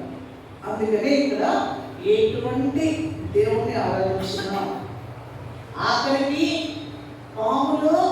పుట్టలో పాలు వస్తాం, నదిలో రూపాయలు వేసి నమస్కారం చేస్తాం. మన హిందూ ధర్మంలో అన్నింటినీ పూజ చేస్తాం కదండి. ఎందుకంటే పంచభూతాలని మనం ఆరాధిస్తాం. అలాంటి గొప్ప సంస్కృతి ప్రతి అణువులో పరమాత్మలో కూడా పరమాత్మ ఉన్నాడనేటువంటి భావంలో మనం పూజిస్తాం. అది ఇక్కడ ఏ గంగామా ప్రపద్యంతే తాం సదైవ ముజామ్యః మమ ఆత్మాను వర్తంతే మనుష్యాః పార్థ సర్వశః. అదే మనం ఎవరిని మార్చాలి అనుకోండి. స్వామి అంటారు, మీరు బెస్ట్ క్రిస్టియన్గా ఉండండి, క్రిస్టియన్ ఫ్యామిలీలో పుడితే మీరు ఎందుకు మారని వస్తారు, మీరు రావద్దు. అలాగే మమ్మల్ని కూడా మార్చాలని మీరు ఆలోచించండి. ఎందుకు ఆలోచిస్తారు మీరు? మనం ఎవరినైనా మార్చడానికి వేరే దేశానికి వెళ్తామా చెప్పండి? స్వామి వివేకానంద వారు కూడా ఆయన సబ్జెక్ట్ మనం చదువుతూ ఉంటాయండి అనిపిస్తుంది. ఆయన ఎన్నో దేశాలు వెళ్ళారు కదా. వెళ్తే మీరు క్రిస్టియన్స్ కదా, అలాగే వెళ్ళండి, మీ దేవుడిని మీరు వదిలేయండి. మా దేవుడు గొప్పవాడని మేము చెప్పలేదు, కానీ మీరు మాత్రం మమ్మల్ని మార్చాలని మా దేశానికి రావాలి ఆ రోజు ఆనందించారు. ఇది చూడండి ఎంత ప్రబలపోతుంది క్రిస్టియన్ అంటే. మనకంత విశాలమైనటువంటి హృదయం ఉందండి, మాకు లేదు. ఉందా? ద బెస్ట్ క్రిస్టియన్గా ఉండు, ద బెస్ట్ హిందూగా ఉండు, ద బెస్ట్ ముస్లింగా ఉండు, కానీ మీరు మాత్రం మమ్మల్ని మార్చేది. నేను కర్నూలులో ఒకసారి ఏం జరిగిందంటే పెద్ద ప్రోగ్రామ్ జరిగింది కర్నూలులో. నాకు తెలియదు అసలు ఆ ప్రోగ్రామ్ ఏంటో కూడా. వెళ్ళిపోయారు, ఎమ్మెల్యే గారు పిలిచారని వెళ్ళిపోయారు పరిగెత్తుకుంటా. వెళ్తే నేనేమో శ్రీరంగంలో ఉన్న సన్యాసి, నా పక్కన డ్రైవర్ కూడా నేను డ్రైవ్ చేసి వెళ్ళిపోయాను. ఆ గేట్ ఓపెన్ చేయట్లేదు. ఏంటంటే లోపలంతా పురుషులే, ఒక్క స్త్రీమూర్తి కూడా లేదు అందులో. అయితే నాకు తెలియదు అనమాట. ఎస్టీబీసీలో వెళ్ళిపోయాను లోపలికి. వెళ్తేనండి మొత్తం అందరూ పైన టోపీలు పెట్టుకొని 30,000 మంది కూర్చున్నారు ముస్లిం సోదరులు. 30,000 మంది పెద్ద డయాస్ వేశారు. కర్నూలులో ఉన్న పెద్ద పెద్ద బడా బాబులంతా ముస్లిం సోదరులు అందరూ కూర్చున్నారు. ఎమ్మెల్యే వచ్చి ఉన్నాడని మనం టైం టు టైం సెన్స్, మనకి టైం సెన్స్ అంటే ఎక్కువ కదా. ఆయన పలానా టైం చెప్పాడని నేను వెళ్ళిపోయాను. గేట్ ఓపెన్ చేయలేదు. మళ్ళీ ఆయన ఫోన్ చేశాడు, నేను పబ్లిక్ రమణాంధ్ర మాతాజీని లోపలికి వదిలిపెట్టాను అంటే వెళ్ళిపోయి చూస్తే అక్కడ అందరూ కూడా మొత్తం ముస్లిం సోదరులే ఉన్నారు. ఈ మాతాజీ ఏం చెప్తున్నారో అందరూ చాలా విచిత్రంగా చూస్తారు అనమాట. అందరూ నారాయణ చూస్తారు మొత్తం అంతా. ఈ సన్యాసం పట్ల ఎక్కువ ప్రయత్నంగా పడతాయి కదా. అయితే నాకు వేరే వాళ్ళు టార్గెట్ చేశారు. మాతాజీ మీరు ఎందుకు వెళ్తారు అసలు అక్కడికి? మీరు ప్లేస్ వెళ్ళిపోవడమేనా? అసలు ఏంటి అది, ఏ ప్లేస్, అది ఎలాంటి వాళ్ళు వస్తున్నారు అక్కడికి అనే విషయం మీకు తెలియదా? అలాగా వెళ్ళదా అని మిమ్మల్ని చూడండి ఏం చేస్తాము అలా ఎలా అని చెప్పేసి ఇంకా నాకు మెసేజ్ మా ఇంటి మీద కూడా వస్తారు తర్వాత. కానీ నేను ఏం మెసేజ్ ఇచ్చారో తెలుసా? అస్సలు నేను వీడియో కూడా అర్థం తీసుకోలేదు. వాళ్ళే నాకు వీడియో తీసి పంపించారు. ఎక్కడ తీసారో నాకు తెలియదు. అంటే ఆ వీడియోలో చెప్పాను నేను ఫస్ట్ మొట్టమొదటిసారిగా ఏంటంటే, నా ముస్లిం సోదరులారా అని పిలవలే. నేను నా సనాతన ధర్మ హిందూ సోదరులారా అని సంబోధించాను ఫస్ట్ మొట్టమొదటి కూడా. ఇప్పుడైనా మీకు నెమ్మదిగా చెప్పాను, కానీ అక్కడ స్వామి వివేకానంద వారు నా మీద వస్తారు. ఆ రోజు గట్టిగా వచ్చాము నాకే తెలియదు అసలు. వచ్చి హిందూ ముస్లింల యొక్క సమైక్యత ఎలా ఉంది కర్నూలులో, అలాగే హిందూ ధర్మం అంటే ఏంటి, సనాతన ధర్మం అంటే ఏంటి, నేను ఎవరిని మార్చాలని అనుకోవడం లేదు, మీరు కూడా మమ్మల్ని మార్చాలని మాత్రం అనుకోకండి. ఓకే. అబ్దుల్ కలాంజీ మంచి పరమాచార్య దగ్గరికి కంచిపట్నం వెళ్ళినప్పుడు, ఆయన రాష్ట్రపతిగా ఉన్నప్పుడు పరమాచార్యతో మాట్లాడుతున్నప్పుడు, ఇక్కడ ట్రాఫిక్ జామ్ అయిపోతుంది, కంచి పట్టణము ఈ యొక్క మసీదు ఉండడం వల్ల అక్కడ ట్రాఫిక్ జామ్ అయిపోతుంది, నేను గవర్నమెంట్ తో మాట్లాడి ఆ మసీదు వేరే చోట మార్పించేయాలా, ఎందుకంటే మీకు కూడా గంటల శబ్దం ప్రతిసారి వాళ్ళు ప్రార్థన చేసుకుంటారు కదా, ఆ శబ్దాలన్నీ మీకు ఏమైనా డిస్టర్బెన్స్ గా ఉన్నాయంటే పరమాచార్య గారు నాకు ఎటువంటి డిస్టర్బెన్స్ లేదు, ఇంకా నన్ను నా సాధనలో మీ గంటలు నన్ను నేర్పుతున్నాయి అన్నట్టు. చూసారా, ఇది పాయింట్ నేను చెప్పినాను. చెబితేనండి, నేను చెప్తే మీరు నమ్మరు, ప్రతి మాటకి ప్రతి విషయానికి వాళ్ళందరూ క్లాస్ ఉంటారండి, వాళ్ళు మొత్తం అంతా. కానీ హిందువులను టార్గెట్ చేశారు బయటకు వచ్చిన తర్వాత. కానీ నాకు ఆ రోజు అనిపించింది, భగవంతుడు కనిపించాడు అలా వాళ్ళలో. మొత్తం ఆ 30,000 మందిలో కూడా భగవంతుడి యొక్క విభూతి నాకు కనిపించింది. 10వ అధ్యాయం కనిపించింది నాకు ఆ రోజు. నన్ను ప్లే చేశారు, తిట్టారు, ఒకసారి అయితే జాగ్రత్త అన్నారు, మిమ్మల్ని ఏం చేస్తామో తెలియదు అన్నారు, కొంతమంది నా మీద కోపాలు పెంచుకున్నారు. మాతాజీ మీకు తెలియకుండా వెళ్ళారు కాబట్టి ఇప్పుడు మిమ్మల్ని క్షమిస్తున్నామన్నారు. చిన్న విషయంలో మాత్రం నన్ను ఏమన్నారు, మంచిగా చేసేవాళ్ళు. ఎందుకంటే అబ్జెక్షన్ అక్కడి నుంచి కదా రావాలి, వాళ్ళ దగ్గర ఏమన్నారు.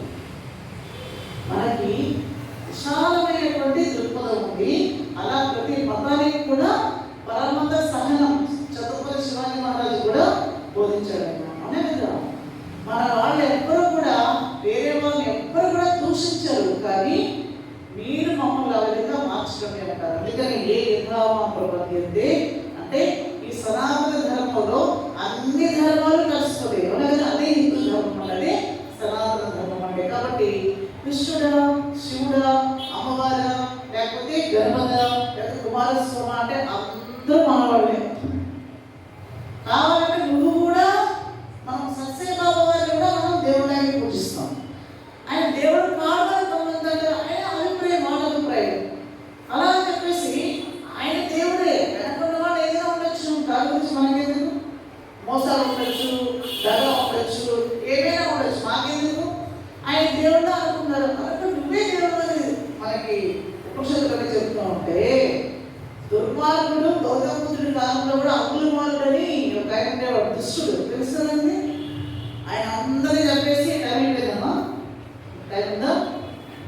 దుర్మార్గుడు అని ఆయన్ని వేళ్ళన్నీ కట్ చేసేసేసి వాళ్ళన్నీ మెళ్ళ వేసుకుని తిరిగి ఉంటాయి. అప్పుడు గౌతముడు వెళ్ళి నేను మాట్లాడేస్తానంటే చంపేస్తాడే కదంటే, చంపేసి చంపేది నేను వెళ్ళి మాట్లాడతాను. అడుగులోకి వెళ్ళాడు ఆయన గౌతముడు. ఈయన కత్తులు ఊరుతున్నాడు. ఆయన ఎవరండి? అంగుళమాలు కత్తులు ఊరుతున్నాడ. గౌతముడేమో వచ్చేస్తున్నాడు దగ్గరికి. ఆయన్ని తేరిపారా చూశాక ఈ అంగుళమాలు దుష్టుడైన చూస్తూ ఉంటే ఆశ్చర్యం ఏంటంటే, ఆయన కత్తులు ఊరుతూ అంటున్నాక, నువ్వు వెళ్ళిపో ఇక్కడ నుంచి, ఎందుకో నేను చూస్తుంటే నేను చంపాలనిపించట్లేదు, నువ్వు వెళ్ళిపోయి ఇక్కడ నుంచి, వెళ్ళిపోయి ఇక్కడ నుంచి అంటున్నట్టు ఆయన. గౌతముడు అన్నట్ట, ఎందుకు వెళ్ళిపోవాలి సోదరా అన్నట్టు ఆయన. అంటే ఈయనకి అయిపోయాడు. అందరూ ఒరే దుర్మార్గుడా, ఒరే దుష్టుడా, ఒరే ఒరే ఇదే అందరూ తింటారు నన్ను, సోదరా ఒకటే నాలో ఏం కనిపించింది ఆయన అని దాన్ని జరిపోయింది. దగ్గరికి వచ్చాడు, నువ్వు ఈ పని చేయడం తప్పదు ఆయన అని వెంటనే బుద్ధం శరణం గచ్ఛామి, సంఘం శరణం గచ్ఛామి అన్నాడు. మహారాజు గారు ఆశ్రమానికి వచ్చాడు. మాకు ఏ బాధ లేవండి, అదో ఆయన ఆ దుర్మార్గుడు వల్లే మాకు బాధగా ఉంది అంటే, ఆ దుష్టుని నేను చూపించారా అడిగట. ఆయనే ఇంకా అన్నట్ట. ఆయన ఆశ్చర్యపడ్డు. ఒరిపోయాడు మహారాజు. ఆయనే ఇక గుండు కూడా వేసుకొని శుభ్రం కాషాయవస్త్రాలు వేసుకొని ఆయన కూర్చొని ఆయన జపం చేసుకున్నాడు అన్నమాట. ఎవరిని? ఈ అంగుళమాలుడు. ఆశ్చర్యపోయాడు, దండం వేశారట. తెలిసిపోయింది అందరికీ. ఈ ఇంటికి భిక్ష పెడుతూ ఉంటే రాళ్ళే కొట్టేశారంటే, ఆయన రాళ్ళే చూసి కొట్టేశారంట. ఎందుకంటే చాలా మంది పాపం చంపేశాడు ఆయన. కసి మీద రాళ్ళేసి కొట్టేస్తే ఒక చోట సమస్యకి రక్తం అంతా అంటే నీరు కారేసినట్టుగా రక్తం కార్యాలయంలో పడిపోయాడు ఆయన కింద. అప్పుడు వేరే సన్యాసమంతులు వెళ్ళి ఆయన తీసుకొచ్చి మళ్ళీ ఆయనకి శక్తియోపచారాలు చేసిన తర్వాత లోతుకుంటే వెళ్ళి, ఏం సోదరా నీకు ఎలా ఉంది సోదరా ఏంటంటే, నీకు వాళ్ళందరి మీద కోపం వస్తుంది కదా అంటాడట. అంటే లేదు, ఈ శరీరం తప్పు చేస్తుంది, ఇది శిక్ష అనుభవిస్తుంది, నా పాపాలన్నీ కూడా ఈరోజు కడుక్కునేటటువంటి మహద్భాగ్యం కలిగింది, ఈరోజు నేను పునీతునయ్యానని చెప్పాడు. జరిగిన వాస్తవం. మనం అనుకున్నాం కదా, దుర్యోధనుడు ఉన్నాడు ఆ సమయంలో, గౌతమ సమయంలో కూడా ఈ యొక్క అగ్రవాళ్ళు ఉన్నాడు. ఇలాంటి వాళ్ళు ఉన్నారా ప్రపంచంలో? ఎక్కడైనా ఉంటారు, కానీ వాళ్ళు కూడా మారుతారు. 9వ అధ్యాయంలో కూడా చెప్పారు, అవి చేసు దురాచారం అంటారు. దుష్టుడైనప్పటికీ కూడా నేను మారాలనుకుంటే నిమిషంలోనే మహాత్ముడు అయిపోతాడు. అలాంటి వాళ్ళు ఈరోజు పెద్ద పెద్ద మహానుభావులు అయితే కూడా దుష్టుడు మాత్రమే మహానుభావులు అవుతారు బాగా. ఎందుకంటే తెలియజేస్తారు, తెలుసుకున్న తర్వాత వాళ్ళంత మంచి వాళ్ళు ఇంకొకరు ఉంటారు. ఆధ్యాత్మిక దృష్టిలో ఉండి తెలియజేసే వాళ్ళకన్నా ఇలాంటి వాళ్ళు బెస్ట్. అవునే కదండి. నేను దేవుడు నమ్మననేవాడు నేను నమ్ముతానట స్వామి చిన్నారాయణ మహారాజ్. ఒక పిల్లవాడు వచ్చి ప్రశ్న వేశాక, నేను దేవుడు నమ్మనండి మీరు ఎంత చెప్పిన అంటే, నేను కూడా నమ్మని తెలుసా అన్నట. అవునా నిజంగా? మరి మీరు ఎలా సక్సెస్ అయిపోయారు అని దగ్గరికి వచ్చాట, మీకు చెప్తారు అన్నట. అప్పుడు మొదలుపెట్టాట ఉపన్యాసం. ఎందుకంటే నీకు ఎలాంటి దేవుడు అంటే ఇష్టం లేదు అంటే, పైనుంచి అనుగ్రహం ఇస్తాడు, అనుగ్రహం పుట్టాలు ఇస్తాడు, ఆ తర్వాత అది చేస్తాడు ఇది ఇస్తాడు, అలాంటి దేవుడు అంటే నాకు ఇష్టం లేదంటే, నేను కష్టపడి పని చేస్తేనే కదా నాకు ఫలితం వస్తుందంటే, ఎస్ యువర్ కరెక్ట్ అన్నట. అబ్బా ఈ స్వామిజీ నా వైపే ఉన్నాడు, నేను చెప్పినట్టుగానే మాట వింటున్నాడు, కాబట్టి మీరు చెప్పినటువంటి విషయాన్ని బాగా విద్దామని ఆ పైన దగ్గర వచ్చాట. వచ్చిన తర్వాత ఆయన స్వామి చెప్పాడు. ఎలా అయిపోయింది స్వామిజీ? కాబట్టి అవగాహన లేకపోవడం వల్లే నాస్తికులుగా తయారవుతున్నారు. వాళ్ళు మళ్ళా బిడ్డలు చదివిస్తారు, అవధానం చేస్తారు, వసుధానం చేస్తారు, భిక్షకులు చూసుకుంటాక దేవుడు మాత్రం నాకు ఎందుకని అవగాహన లేక. ఎటువంటి అవగాహన లేదు వాళ్ళకి అంటే, మనం ఉండాలి కదా సోకాల పీపుల్ తోసుకుంటూ దీపాలు పెట్టుకుంటూ అలాంటి వాళ్ళని చూసి వాళ్ళకి ఖర్చులు అనమాట. అంటే ఏమీ లేదు. కావాలంటే చూడండి, మీ పిల్లలు కూడా మిమ్మల్ని అమ్మ మా పిల్లలు రమ్మంటే రావాలంటే ఎందుకు వస్తారు? అంటే వాళ్ళకి సరిగ్గా మనం చెప్పేటటువంటి అవకాశం వాళ్ళకి ఇవ్వలేకపోతున్నాం కాబట్టి వాళ్ళు రావట్లేదు. అది ఇచ్చాక వస్తారు వాళ్ళు కూడా. కాబట్టి చెప్పే విధానంలోనే ఉంటుంది, వాళ్ళని ఎక్స్ప్లెయిన్ చేయడంలోనే ఉంటుంది. అదే మనకి హిందూ ధర్మం బోధించింది. సో రేపు వచ్చేటటువంటి తరగతిలో మనకి కర్మ యొక్క ప్రకరణం, అసలు కర్మ అంటే ఏమిటి, అకర్మ అంటే ఏమిటి, వికర్మ అంటే ఏమిటి, కర్మ రాహిత్యం అంటే ఏమిటి, అసలు పని చేయకుండా మనిషి ఉండగలుగుతాడా, పని చేయకుండా ఉండాలంటే ఆయన ఎటువంటి స్థాయి ఉండాలి. ఓకే, నాకు ఏ పని చేయకుండా ఉండాలనే ఉంటుంది, కానీ నా సంకల్ప స్థితి ఎలా ఉంది, నా వాసన టెండెన్సీ ఎలా ఉందో దాన్ని బట్టి నేను ప్రపంచంలో ముందుకు వెళ్ళడం జరుగుతుంది. కాబట్టి చాలా క్లారిటీ, ఇది బాగా మంచి క్లారిటీ వస్తుంది అనమాట. రేపు వచ్చినటువంటి తరగతులు కూడా అద్భుతమైనటువంటి క్లాస్. అలాగే మరి మనము బ్రహ్మాత్మను చెప్తాం కదా, భోజనం దగ్గర మంత్రం, ఆ మంత్రం కూడా 4వ అధ్యాయంలో 24వ శ్లోకంలో చెప్పగలిగింది అన్నమాట. అది కంపల్సరిగా మనం బైహార్ట్ చేసుకోవాలి, పిల్లలకు కూడా నేర్పించాలి. ఆ విషయాన్ని మనం రేపు తెలియజేస్తున్నాం. హరి ఓం.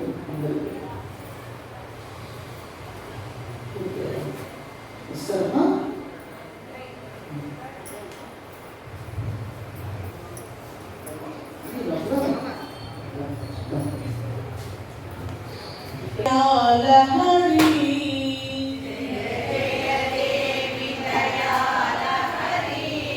జనని సరస్వతి పాలయ మాం,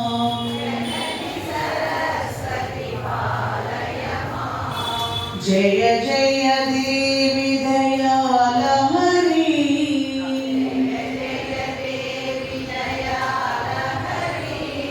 జనని సరస్వతి పాలయ మాం, జనని సరస్వతి పాలయ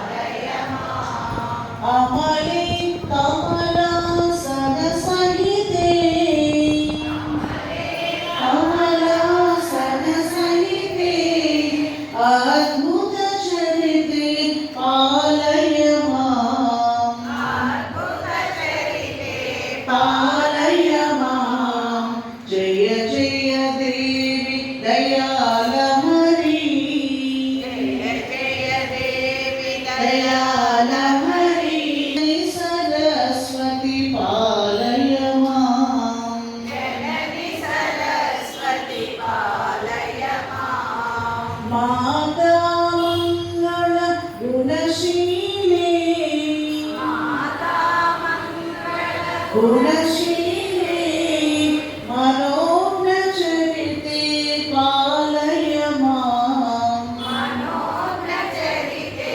पालय मां जय जय देवी दयालहरी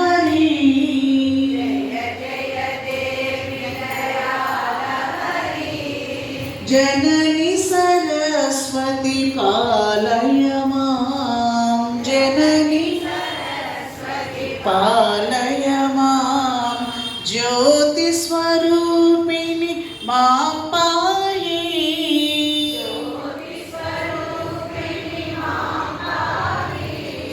वाणी सरस्वती वाग्देवी वाग्देवी जय जय देवी दयालहरी दयालहरी जननी सरस्वती पालय मां पालय मां जननी सरस्वती पालय मां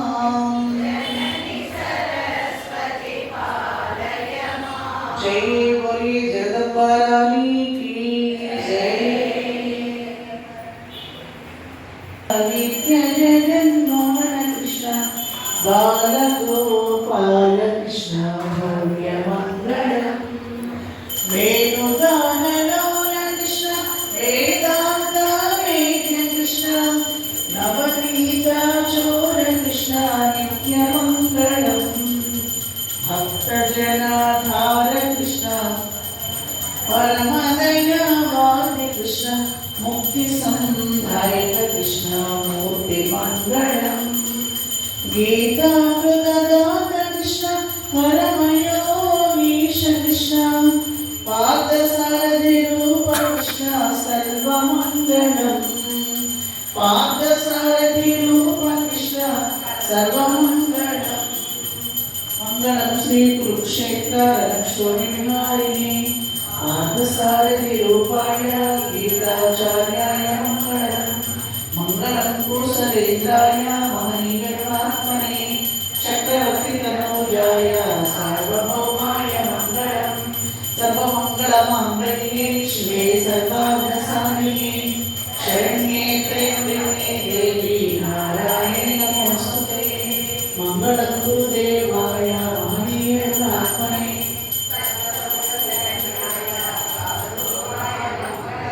साधुरूपाय मंगलम जय बोले सद्गुरुनाथ महाराज की श्री कृष्णचंद्र भगवान की सब संतन की जय ओम पूर्णमदः पूर्णमिदं पूर्णात् पूर्णमुदच्यते पूर्णस्य पूर्णमादाय पूर्णमेवावशिष्यते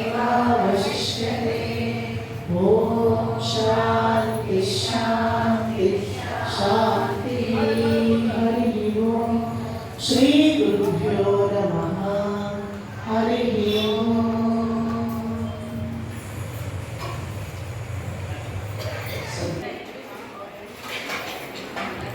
నేటి కార్యక్రమంగా 10 గంటలకి రామాయణంలోని పాత్ర విశిష్టతని మాతాజీ గారు చెప్తారు. హరిఓం నా వేదికకి రావాల్సింది కోరుకుంటున్నాను. జి సీత, ఎస్ఎం శ్రీధర్, చాముండేశ్వరి శ్రీనివాసన్, కవిత,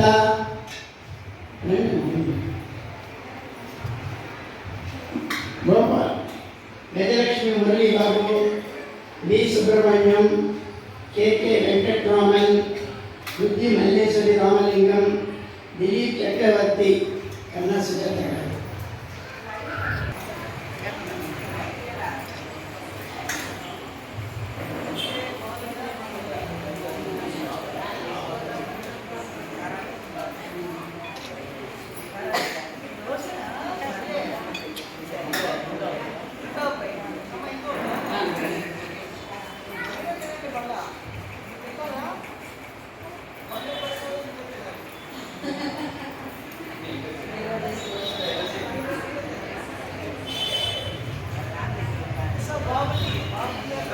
ఏంటంటే